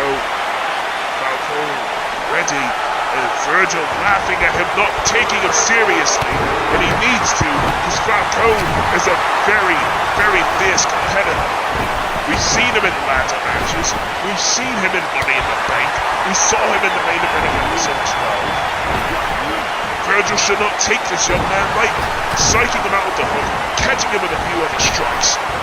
Oh, look at the clothesline and he gets tackled. And Virgil, oh God! And Falcone did not like that very much, and now he's on the hunt. Chris Falcone did not like that very much, and now he is on the hunt as well. This man said earlier tonight he's willing to make a name for himself at the expense of Virgil Snow and everybody in that chamber, including the Sovereignty Champion, Prez.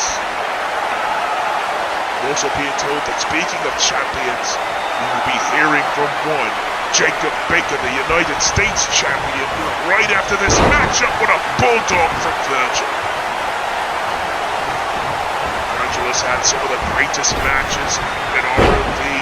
Chris Falcone is in the greatest match of his life so far, knee facebuster, and he grabs Virgil and drops him on his face. Say what you will about Chris Falcone, he is a damn impressive superstar. Look at this. Oh my God! Curve stomping Virgil into the mat. Shades of earlier, and now look at this interesting maneuver. Ankle lock by Falcone on Virgil. Virgil has had slight ankle problems over the last year and a half. Remember, Virgil's most embarrassing loss came at the hands of his former wife, Walton's current wife, Mandy, after she pinned him with the FU back at Uncivil War. Oh, and Falcone taking out the leg. And this is something that Virgil has not forgotten ever since. Virgil Snow, ladies and gentlemen. This man, former Universal Champion. This man has fought in at least 4 main events fought in the main event of Revival, fought in the main event of Mania, fought in the main event of ROVX. 3 or 4 main events Virgil has had. Ladies and gentlemen, Virgil has won that Universal title back. Falcone not letting Virgil get to a vertical base, which is smart here, because you take out his legs, you take out the black ice. You take out his ability to run, you take out his ability to walk. Falcone targeting the ankle, but Virgil throws him off. Oh, but look at that. Look at that, you saw Virgil shake, feeling back into his legs somewhat. Look at this, Falcone wisely targeting the leg. Could make it a little bit more difficult for Virgil to kick out. Remember, he's got that beastly upper body strength. Look at him through the side of the neck. Look at this. Falcone now. Taking it to Virgil. Look at this. Okay. I saw that there. Falcone apparently was watching Virgil's son-in-law, Ryan, earlier. And now he's applying the same triangle armbar that Ryan had on Royo. What a night this has been. Falcone now off the ropes. Virgil with the clothesline. Falcone countering with a kick to the butt. And he's going after the leg again. Very intelligent and tactical wrestling by Chris Falcone. A lot of the people here tonight have been wrestling tactically. Oh God! What an unbelievable night this has been, ladies and gentlemen. If you're just tuning in, we've crowned 2 new champions. We saw another championship retain, and we saw Diaval Snow, of all people, join the band Bloodline as the road captain too. No, Virgil kicks out. Keep in mind as well, these 2 men will be going at it with one Charles Schultz in a triple threat steel cage match, the second one ever in RV history. At no such thing as pre-shows. Remember, the first one involved women, this next one will involve men. And it's all going to build up to the Elimination Chamber in Fresno, California at Consequential Comeuppance. Falcone's got Virgil lined up here though. Over the clothesline, got him with a side fist, it seemed. Virgil goes down. Falcone also, although deceptively fast, he's definitely heavy-handed. I mean, the man's from Cleveland, Ohio. You gotta fucking learn how to fight somehow, right?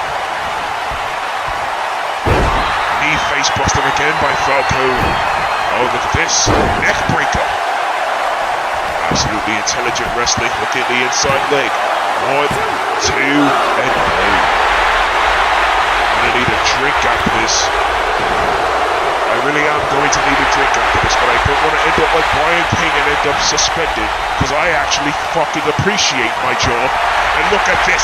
Wrath of the Gods by Falcone. This could be the biggest win of this man's professional career. No. Oh my God, I thought that was it. I thought that was it right there for Virgil Snow. 2 embarrassing losses on 2 straight shows. Oh my God. Clothesline in the corner. The former Universal Champion is on a warpath. Look at this. Unbelievable. Oh, look at this. He's laughing at his adversary. Look at this now. Springing him off the ropes and catching him with the White Wolf bomb. Excuse me. And no. Falcone somehow managing to kick out. Virgil's not happy. And okay, Virgil taking shots at Charles with this one, with a damn camel clutch. I don't suppose Virgil is Arabian. Does anybody know? Nevertheless, he's got that camel clutch locked in. Falcone is in pain, but he manages to get out of it. Virgil spitefully taking a shot at Charles Schultz. Neckbreaker by Falcone as he gets back into it. And look at this, going back to that triangle armbar. Virgil is in trouble again. Falcone knows how to study his adversaries and future adversaries if necessary. And ladies and gentlemen, I am being told in my headset actually that Ryan Riley did indeed suffer a broken ankle in that match with Royo Solomon. How he was able to continue, I will never know. But he did suffer a broken ankle, and Virgil may suffer a broken leg after that. Ryan suffered a broken ankle after that elbow drop, 300 pounds crashing down. And Ryan's going to be taking time off after that. And if Falcone keeps on targeting Virgil's leg like that, Virgil may need time off. He might not make it to the cage match in Houston. Virgil with a backdrop to get out of that power bomb that he was going for. Virgil, he's got Falcone in his sights, telling him to get up. Look at this, looking for the black ice. Looking for the black ice, he got him! Got him with the black ice. Oh, but wait a minute, Virgil wants to do more damage here. Oh, he's looking for another one.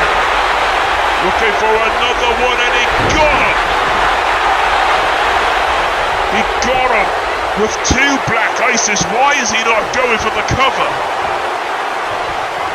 Perhaps he wants to inflict more punishment than he is.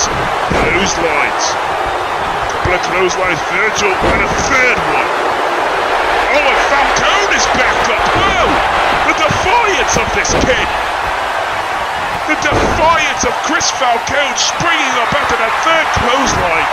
This kid is absolutely incredible. Northern Lariat. What an unbelievable turnaround there for Chris. Oh, and he's getting in Virgil's grill. I love this. Look at this. Double-handed choke slam. Absolutely unhinged is Chris Falcone. Look at this now. He's got him up. Look at this. Oh, Razor's Edge. Shades of Scott Hall. Razor's Edge by Falcone. He's got the cover. He could get the victory. No. Oh my God, I thought that was it. I genuinely thought that would have put him away. Virgil's one tough son of a bitch, but even he has his limits. And a running left hook. Lord, I'm losing my voice here. Knee drop across the throat of Virgil. Falcone's starting to show a vicious side. I like this. Wait a minute. Oh, went for the clothesline. Virgil swatting him. And oh God! Nasty shot. And Virgil having to take a quick breather. I might need a breather after this night. Jesus Christ, and now Virgil's got him. Virgil has got Falcone up on his shoulders. He's walking him around here, toying with him. He's toying with him here. Oh, and he took too long.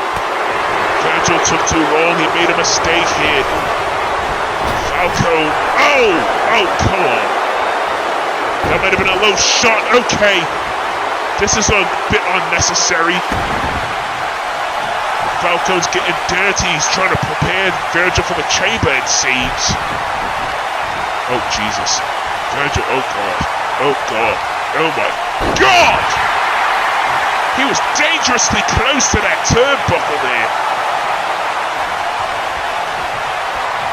Ladies and gentlemen, this is your co-main event.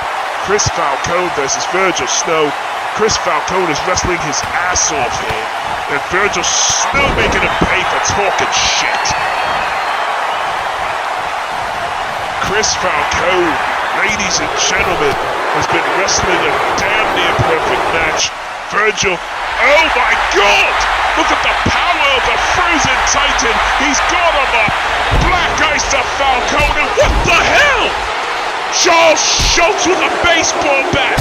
The Hellhound cometh again. Oh! And this match is thrown out courtesy of Mako. Remember, this man dropped James Needham a few days ago with the Shadows Fall. He He dropped James Needham with the Shadows Fall, and now it looks like he's going to do the same to Falcone and Snow. Shadows Fall. Shadows Fall. Look at this. Charles Schultz on a tear. Charles Schultz is on a freaking tear here tonight. This man is absolutely unstoppable right now. Charles Schultz walking away. This match has been thrown out. I'm being told that Virgil wins by disqualification. Charles Schultz, he basically is saying those two better be ready for the cage match next episode. As Virgil struggling to get to his feet, Falcone has hightailed it out of here. Shocking way to end that matchup. And wait a minute, who are these guys? Who the hell are these three? I vaguely recognize that guy. I vaguely recognize him too. But who the hell is that third guy on the outside there? The hell is this? And why are they all dressed in black? What the hell is this? Virgil's staring them down here. The fans aren't sure what to make of this, and neither am I. Wait a minute, what the hell? Who the hell is this? Who is this woman? She just knocked down Virgil. What is going on here? Double stomp. Double stomp by whoever this woman is, dressed in a black suit. What is going on here? Wait a minute. Oh God. I'm being told that the three men are called Maverick, Benjamin, and Caden, and this young lady is called Harper. What the hell is this? And now Harper, what the hell? What is going on here? And, oh my God! Harper just dropped Virgil with a deafening silence. What is this? And these fans are booing Harper. I don't get what these four are doing here. Oh, and Harper kissing at the fans. And look at this. She dropped the former Universal Champion, and who is this? Who is this young lady? What a moment here. What chaos here on Ring of Valiance, but that's what we're known best for. Oh, this young lady telling Harper to cross the line as she does. Wait a minute. I'm being told that this is Virgil's granddaughter, Athena. Athena, what is she doing here? Agility being shown here. And she misses the dropkick, and Harper running away. Living to fight another day as Athena chases her off. And Maverick and Benjamin. Maverick and Ben jumping over the rail, following Harper there. And Caden looks like a goddamn anime weed. He's going after the other three as well. What relation do these four have with one another? Athena staring them down. Good Lord. We're going to hear from the US champion in just a few short moments, everybody.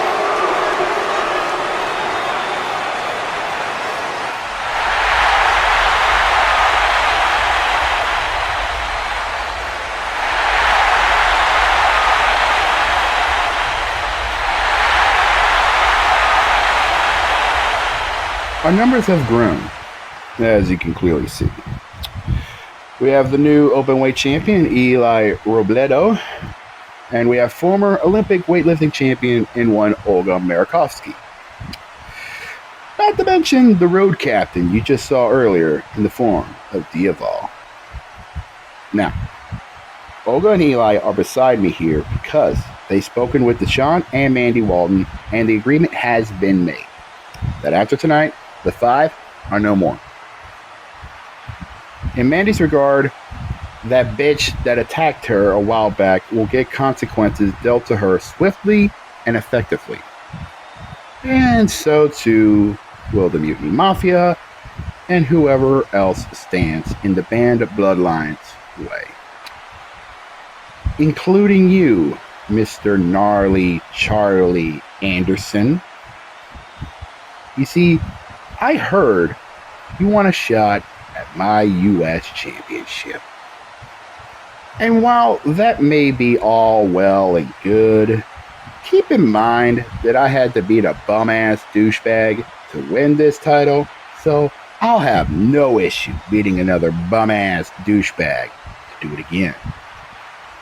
For you see, Gnarly, the Mutiny Mafia, and whoever else wants to mess with the band bloodline, do yourself a favor and don't make that mistake, because every last person who has tried, they paid the toll.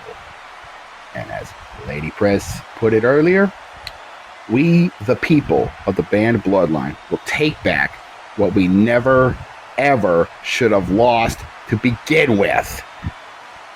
When the dust settles at consequential comeuppance, the sovereignty champion, Prez, will take back what is his by any means necessary.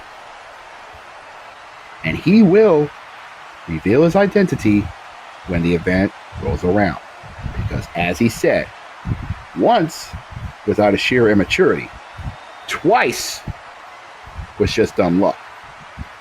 So don't be surprised if it happens a third time at no such thing as pre-shows.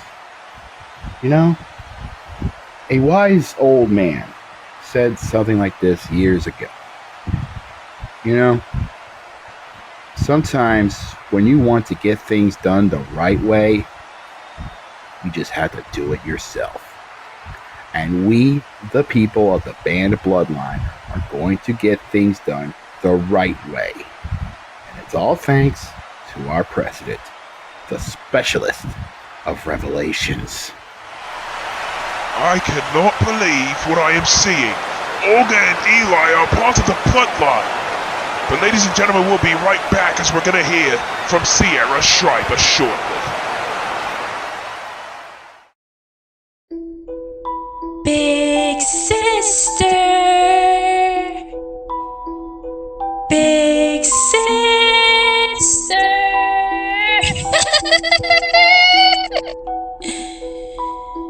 Big sister hurt me. Just like Daddy. She tried to break my neck and failed. Big sister doesn't understand. She has reawakened the little demoness within. Aubrey will suffer. Just like Daddy will suffer. Aubrey will die. Just like Daddy will die. You may call that asylum home. Oh yes, you may call it home. But this playhouse is my house. My house! This playhouse is where I have fun and games. This is a house of fun! And Big Sister and I are going to massacre each other like clockwork. So now, at the next show, no such thing as pre-shows in this playhouse. Big Sister surrenders her gold to me. Big Sister suffers. And Big Sister dies. And Big Sister dies. And Big Sister dies. And Big Sister dies.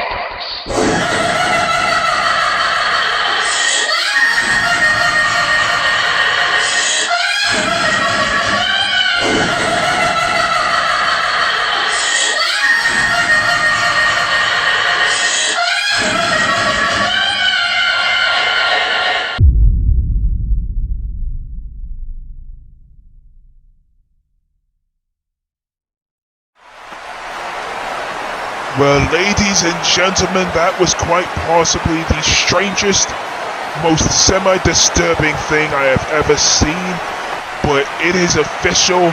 Sierra Schreiber versus Aubrey Williams in CC's Playhouse on no such thing as pre-shows for the ROV World Heavyweight Championship, but for right now it is time for our main event of episode 16.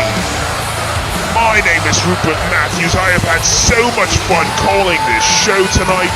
It's thanks to this man right here that I am here in the first place. Deshawn Walton earlier tonight made it clear to Damian Shelley that he wants to win championship gold. And you can hear his theme song saying, "I'd rather feel hate than love," but these fans here in Allentown, Pennsylvania at the PPL Center absolutely adore him. Hell, he said earlier this month, he said about a few weeks ago actually, that he will be recognized, and he said, quote, "Recognize me, for I am the alpha around here." And that's kind of hard to argue. It's very much hard to argue considering that he's the one that started this entire organization. Listen to these people. They absolutely love this man. The leader of the now defunct Five Fingers of Death, he's coming out in these clothes one last time.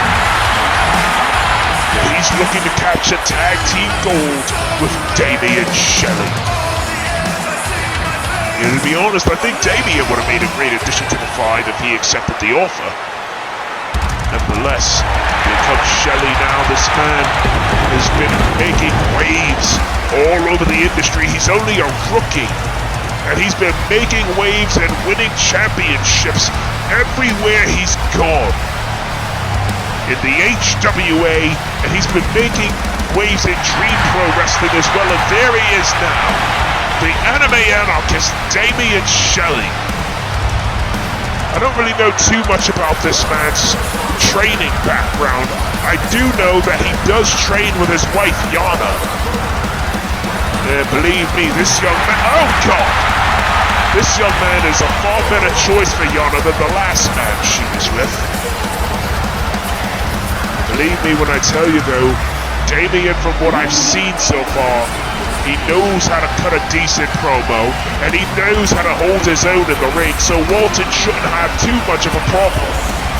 But the nervousness that was on Damian's face in that locker room earlier suggests that maybe, just maybe, he's a little bit intimidated. He's never been on a stage quite as big as this, and believe me when I tell you, he may not be as big of a star as Deshawn Walton is. He may not be as big of a star as the Brothers of Destiny are as a collective group. But you have to believe that Damian Shelley is looking to impress. You have to believe that Damian Shelley is looking to shock the world. This young man is fired up, and he's from right up the road in Pittsburgh, actually. Actually, no, he's from Philly. From Philadelphia, Pennsylvania, so it's almost like a homecoming for him. Two Pennsylvanians versus the Brothers of Destiny. Unbelievable. The anime anarchist and the loudest sound as they await their opponents. Brothers of Destiny making them wait. What a main event that this is going to be. Here go Matt and Chad now, the Jersey Saint and the Drunk God. Remember recently after Walton said what he needed to say after controversial things on Twitter arose around him, Walton was jumped by Ryan Riley and Trey Jeter before, of all people, those damn riots came out and chased off, or rather scared off, Punk's Not Dead. And then these two men came out and faced off with those damn riots. Brian and Austin, you gotta believe, I firmly believe that at some point in time, The Riot and the Brothers of Destiny will face off for the tag titles, but the question is, will this, their first defense, be their last defense of the ROV Tag Team Championship? It has been a wild night all night long. Shelley and Walton surrounding the ring, trying to study their opponents, and look at these guys. They're getting down, they're getting jiggy with it. I love it. They're getting jiggy like Will Smith. Look at this. Hitting the shoulders, mixing it up. I love this. I'm down with the crew. I am down with the crew. I am down with the kids of today. I hit the shoulders. I shake my genitals every so often. Then again, you all don't need to know that, but my wife does. I put it down quite nicely in the bedroom. But nevertheless, it is time for our main event of the evening. The ROV World Tag Team Championships are on the line. Much love to our referee for this one, Mako Michinoku, who has been rocking the house all night long. And look at this. Walton and Shelley staring down Henderson and Rush. Walton looks determined, looks rather intense. Shelley looking a bit nervous here. And you see Walton's ribs are heavily taped. Remember, he's been dealing with a lot of rib injuries the last few months. And that's something that the tag champions are going to have a keen eye on. As you can see, Matt and Chad, the first ever Ring of Valiance Tag Team Champions. Again, we had other tag champions, but they decided to take their ball and go home, which is fine. Good luck to them. Best of luck in their future endeavors. But nevertheless, the champions surrendering their titles for the moment. Mako lifting them up, letting the crowd know what it is all about. Walton and Shelley, Henderson and Rush. World Tag Team Championship action. This is our main event of episode 16. Hit that like button. Mako rings the bell. Subscribe. Share it around. And hell, show it to a crackhead on the corner of 12th and Hamilton if you have to. Hell, I might go up the street after this show is over and get me a taquito from the 7-Eleven. Walton and Henderson starting things off. Remember, Walton is the captain. He's the captain of the Brothers of Destiny.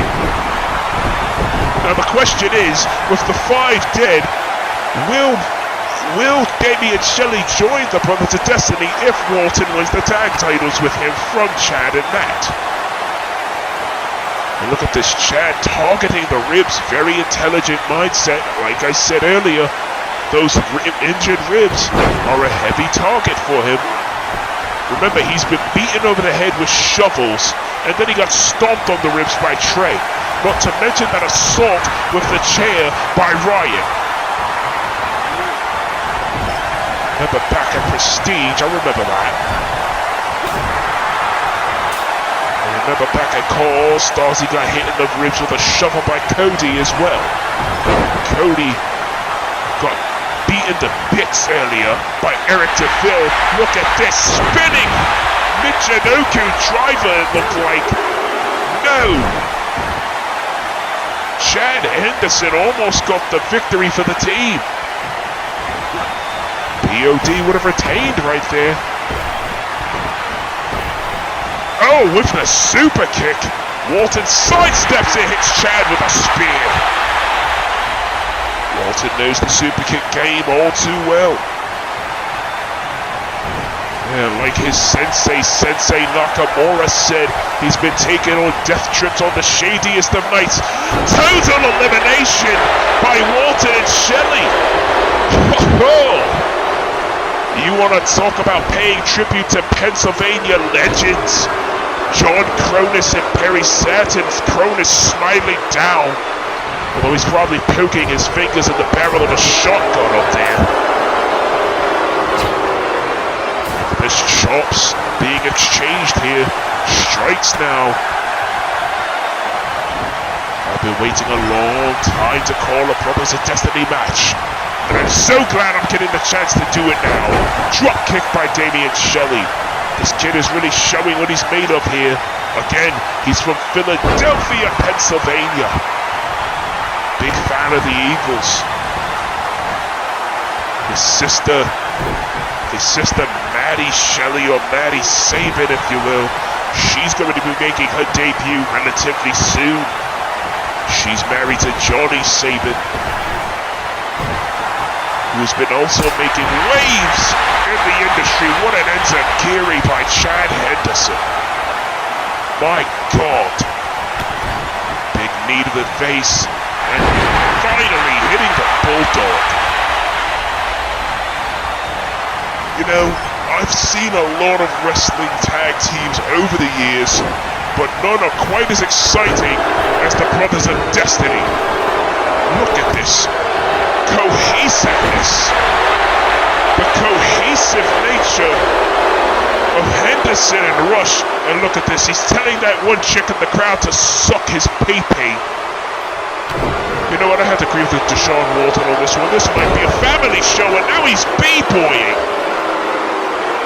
Matt Rush b-boying, hitting Damien with a leg drop and a discus punch. And look at this. Oh my God, pop-up powerbomb! Pop-up powerbomb, shades of Black Heron with that one. Shades of Blake Casey. Oh, and Damien taking out Chad Henderson. Damien, oh, double knees in the corner. He's taking it to Matt Rush. Henderson laid out on the floor. Henderson laid out on the floor. And Walton gets tagged back in. Now Walton gets his chance with Rush. Look at this suplex drop kick. Oh my God, unbelievable. Shockingly enough, Shelley and Walton are able to work together as a cohesive unit. But again, those taped up ribs of Deshawn. Those taped up ribs of Deshawn are coming into play. It's now Henderson back on the apron. Walton thrown to the outside by Rush. Gotta believe the tag champions are keeping a close eye on those ribs. Back suplex. Oh! He kicked up and got speared for it. Walton knows his boys all too well. He has them very well scouted, knows their every move. Mako now at a count of 5. And you've got to believe that the Riots and Punk's Not Dead are all watching. Remember, Ryan is hurt with an injured right ankle. He broke it in that match with Royo. It was amazing that he was able to continue with the match. And now Walton feeling himself. He tells Shelley he's got this under control. And I firmly believe he does. Oh, Kinshasa! Off the second rope. Oh, but he lost sight of what was going on. He lost sight of what was going on, and now Henderson's legal. DDT. Matt Rush rolling to the outside. Chad Henderson was in the main event of Uncivil War, as was Matt Rush. Oh, throwing him in his own corner. Shelley kind of in the way there a little bit. But Henderson and Rush were both in that Uncivil Gauntlet. Back on Uncivil War now. Oh, look at this. Look at this. Henderson taunting Shelley. And Shelley has had enough. Punching Henderson in the face and hits him with a destroyer. The Philly Destroyer. Walton sees what's happened. He's going for the cover. 2, we can have new champions, and no. What a wild night it has been here in Allentown, Pennsylvania. Somebody's probably getting shot on 17th Street right now, and we may not even know it. But then again, with the 9,000 people here, who really gives a shit in a place like this? This has been a wild night. It's a wild city. And Larswild, I'm being told, has suffered a broken tailbone after that clothesline out to the ring from Charles Schultz earlier. Oh, look at this, look at the speed. Look at the speed of Chad. Oh, God. Taking his mentor down with a clothesline. 1, 2, and boom. Walton has been suffering from many an injury over the years. Concussions, fractured skull, fractured ribs. I'm surprised this man hasn't had a seizure yet. Thank God he's not that much of a nut like Charles. And a splash onto the back, which also affects the ribs. Chad lining Deshawn up for something. Oh, European uppercut. What a move there. Springboard moonsault targeting the ribs. A very intelligent maneuver, and now he's going with the knees. Just targeting the ribs over and over. This is a smart move by Chad Henderson because you eliminate the ribs, it makes it hard for Walton to breathe. And if he can't breathe, he can't fight. Henderson now. Oh, with the clothesline by Walton, drops him. Oh, big elbow, and it caught Chad right in the forehead, drop kicking him right in the face. Walton caught Chad right in the head with the point of his elbow that busted him open the hard way. Walton looking for a suplex. No, wait a minute. Chad gone out. Look at this. He's got him rolled up. He's going for it. Oh my God. He's gone with 1, 2, and Damien breaks it up. Damien saving the matchup for the team. As these fans are all fired up here. Damien Shelley, what a wise maneuver. Breaking it up and he gets punched in the face. Getting knocked down off the apron. A lot of people here tonight don't like Chad Henderson just because of the fact that he's from New Jersey. Henderson, oh! Taking down Walton here. As you can see, Henderson bleeding from the forehead. Shelley down on the outside, struggling to get up. Henderson off the top rope, European uppercut. His high-flying skills are amongst the absolute best. As you can see now, Damien Shelley has regrouped and recovered after that punch to the face, a stiff one, might I add. Chad Henderson now. Going up to the second rope and again splashing onto Walton's back.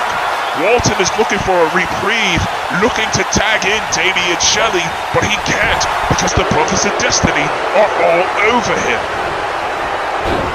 Look at this. Again with this double team maneuver from before. Low clothesline. Big elbow to the ribs. Big elbow to the ribs. And now Matt Rush with a tope. Big elbow right to the chest. What an exchange, and now a B-boy leg drop. Good Lord, people, my head hurts calling this action, but I absolutely love this stuff. Couple of chops there by Rush, and Mako goes down again. Drop kick to the face. Mako is down, and another one. Down goes Walton. Mako backed up in a Starship Pain. Starship Pain by Matt Rush, and he landed on Walton's head. That's 205 pounds, maybe 210, coming down on Walton's head. The man has a history of concussion issues. Springboard back sent on, and another Starship Pain. Okay, that was unnecessary. He's pop locking now. So a pop locking in Allentown, is that it? Oh my God, what a power bomb. What a matchup this has been, ladies and gentlemen. I am amped up. Walton reversing whatever Rush was going for. Matt Rush and Chad Henderson have dominated Walton for the better part of 5 minutes, but Walton turning the tables. Walton turning the tables, and now Chad trying to get a piece of him, and Chad grabbing him. Chad grabbing Walton, trying to restrain him, and Damien Shelley running to the other side. Walton gets free, and he pulls Chad off the apron. Damien handling Chad with a back suplex. Saving his partner for the moment. Deafening silence by Walton. I still want to know how that Harper girl from earlier has any relation to Deshawn Walton. She hit Virgil Snow with a goddamn deafening silence and a spear from Walton. Devastating spear from Walton, and this usually sets up for the Shanton bomb. But wait a minute, Chad is there. Chad is there and he stops Walton, knocking his feet out from under him and kicks him in the back of the head. Saving his partner now. And now Chad getting back in the ring. Chad Henderson getting back in the ring. Throws Walton off the ropes. Drops down. Leapfrog. Chad is busted open with the super kick again. Sidesteps does Walton. Walton firing with a punch, but Chad does as well. Chad throws him in the corner. Big knee lift. And he gets thrown away. Oh, he went for the spear, got caught with an uppercut. Look at this. Oh, beautiful neck breaker. This tag team matchup is absolutely amazing. Now Chad's going up. Chad Henderson. Oh, big frog splash. Frog splash across those ribs. Across those ribs. 2-0. Damien inadvertently hitting the referee. And Chad is not happy about that. And look at this. Oh! Taking a page out of Walton's playbook with that DDT. Damien is now down on the outside. Walton being taken advantage of by the Brothers of Destiny. Knee lift in the corner. Matt Rush drops down. Rush back on the apron. Henderson gets thrown away by Walton. Walton was going for the spear. Walton was going for the spear, but hit Shelley instead of Henderson. Henderson now with the cover. Count it, Mako. Perfect position. Only a 2 count. Shelley is down on the floor and he could be badly hurt. Walton thrown into the corner.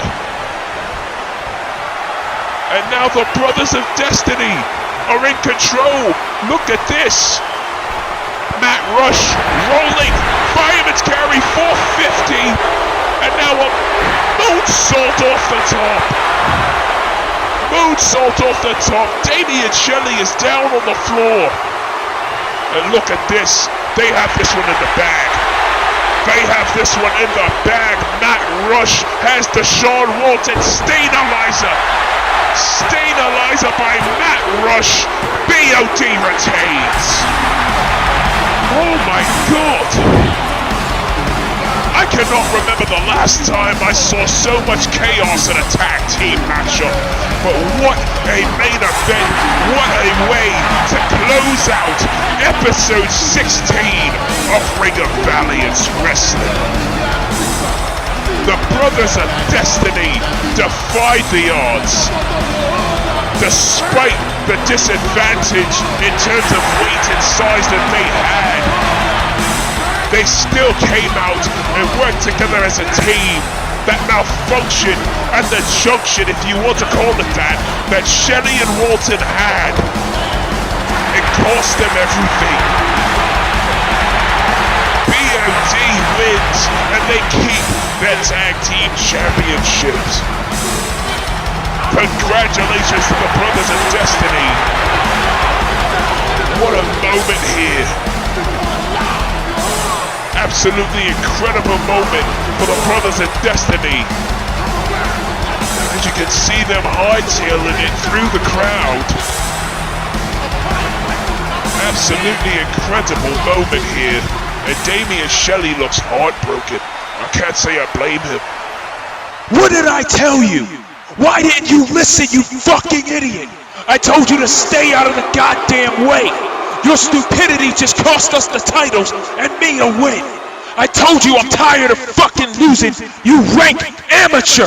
Okay, that's not necessary. What? Y'all don't like that shit, huh?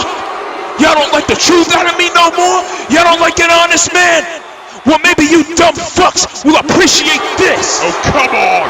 That's not necessary. Wait, what are you doing? Walton, no! Brainbuster on the floor to Shelley! What the bloody hell are you doing, you mad cunt? Have you gone mad? Have you gone absolutely fucking mad? What are you doing? Deshawn Walton is decimating Davey and Shelley out of sheer frustration, dropping him on his head. What the hell is Walton doing? And he's turned his back on the fans. Why? This man is beloved by these people. What is he doing? Deafening silence to Davey and Shelley. What the hell is going on? Walton has suffered so many losses in the last year and a half. I think he's finally snapped.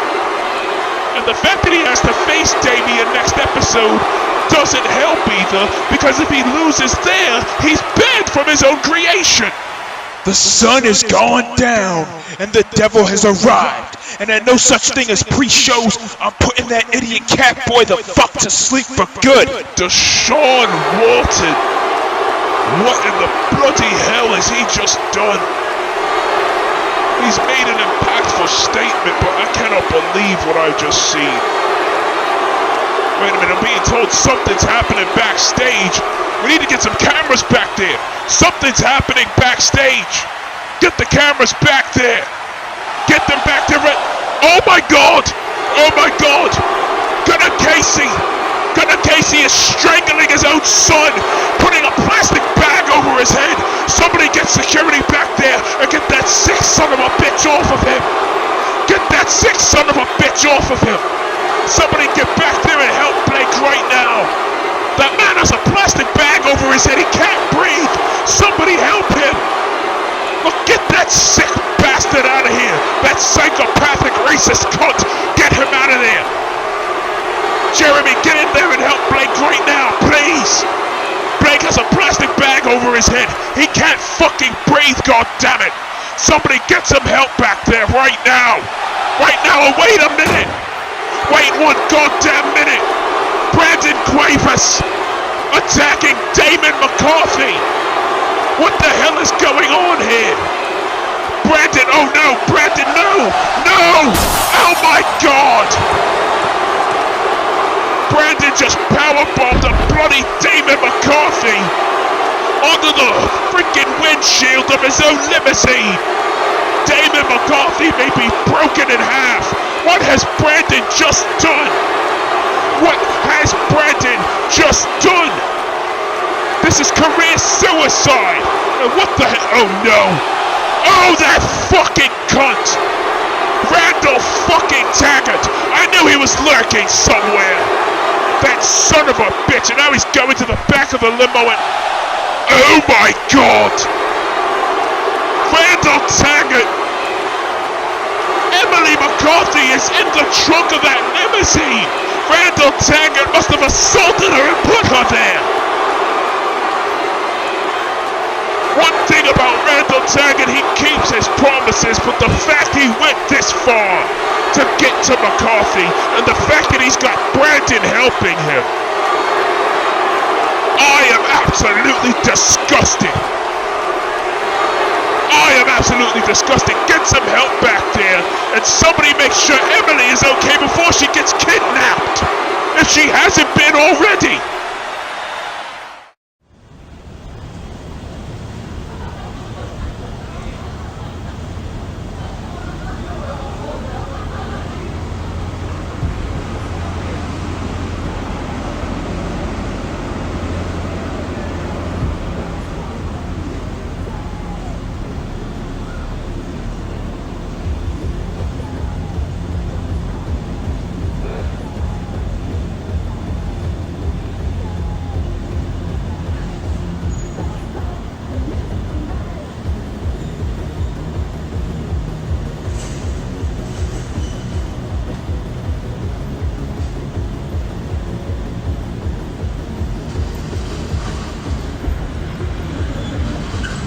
Tonkotsu ramen no osara o itadakimashu.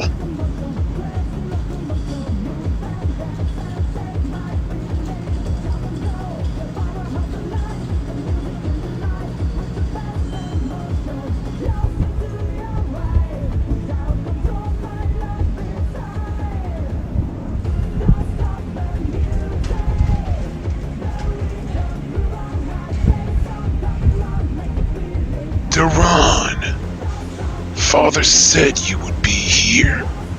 He and Mother wanted to know if you have considered their offer to join our ascendancy and become another one of their sons. Y'all white people are fucking crazy. Besides, I'm happy with where I'm at in my life here in Osaka. I'm living comfortably and thriving on the nightlife. I can see that. However, need I remind you that it was Father who saved you after you got shot by his bastard accident all of those years ago in Marietta? So unless you want history to repeat itself and you end up not surviving because of it, I advise you to at least hear me and my brother out. Now follow me. He's right across the street here.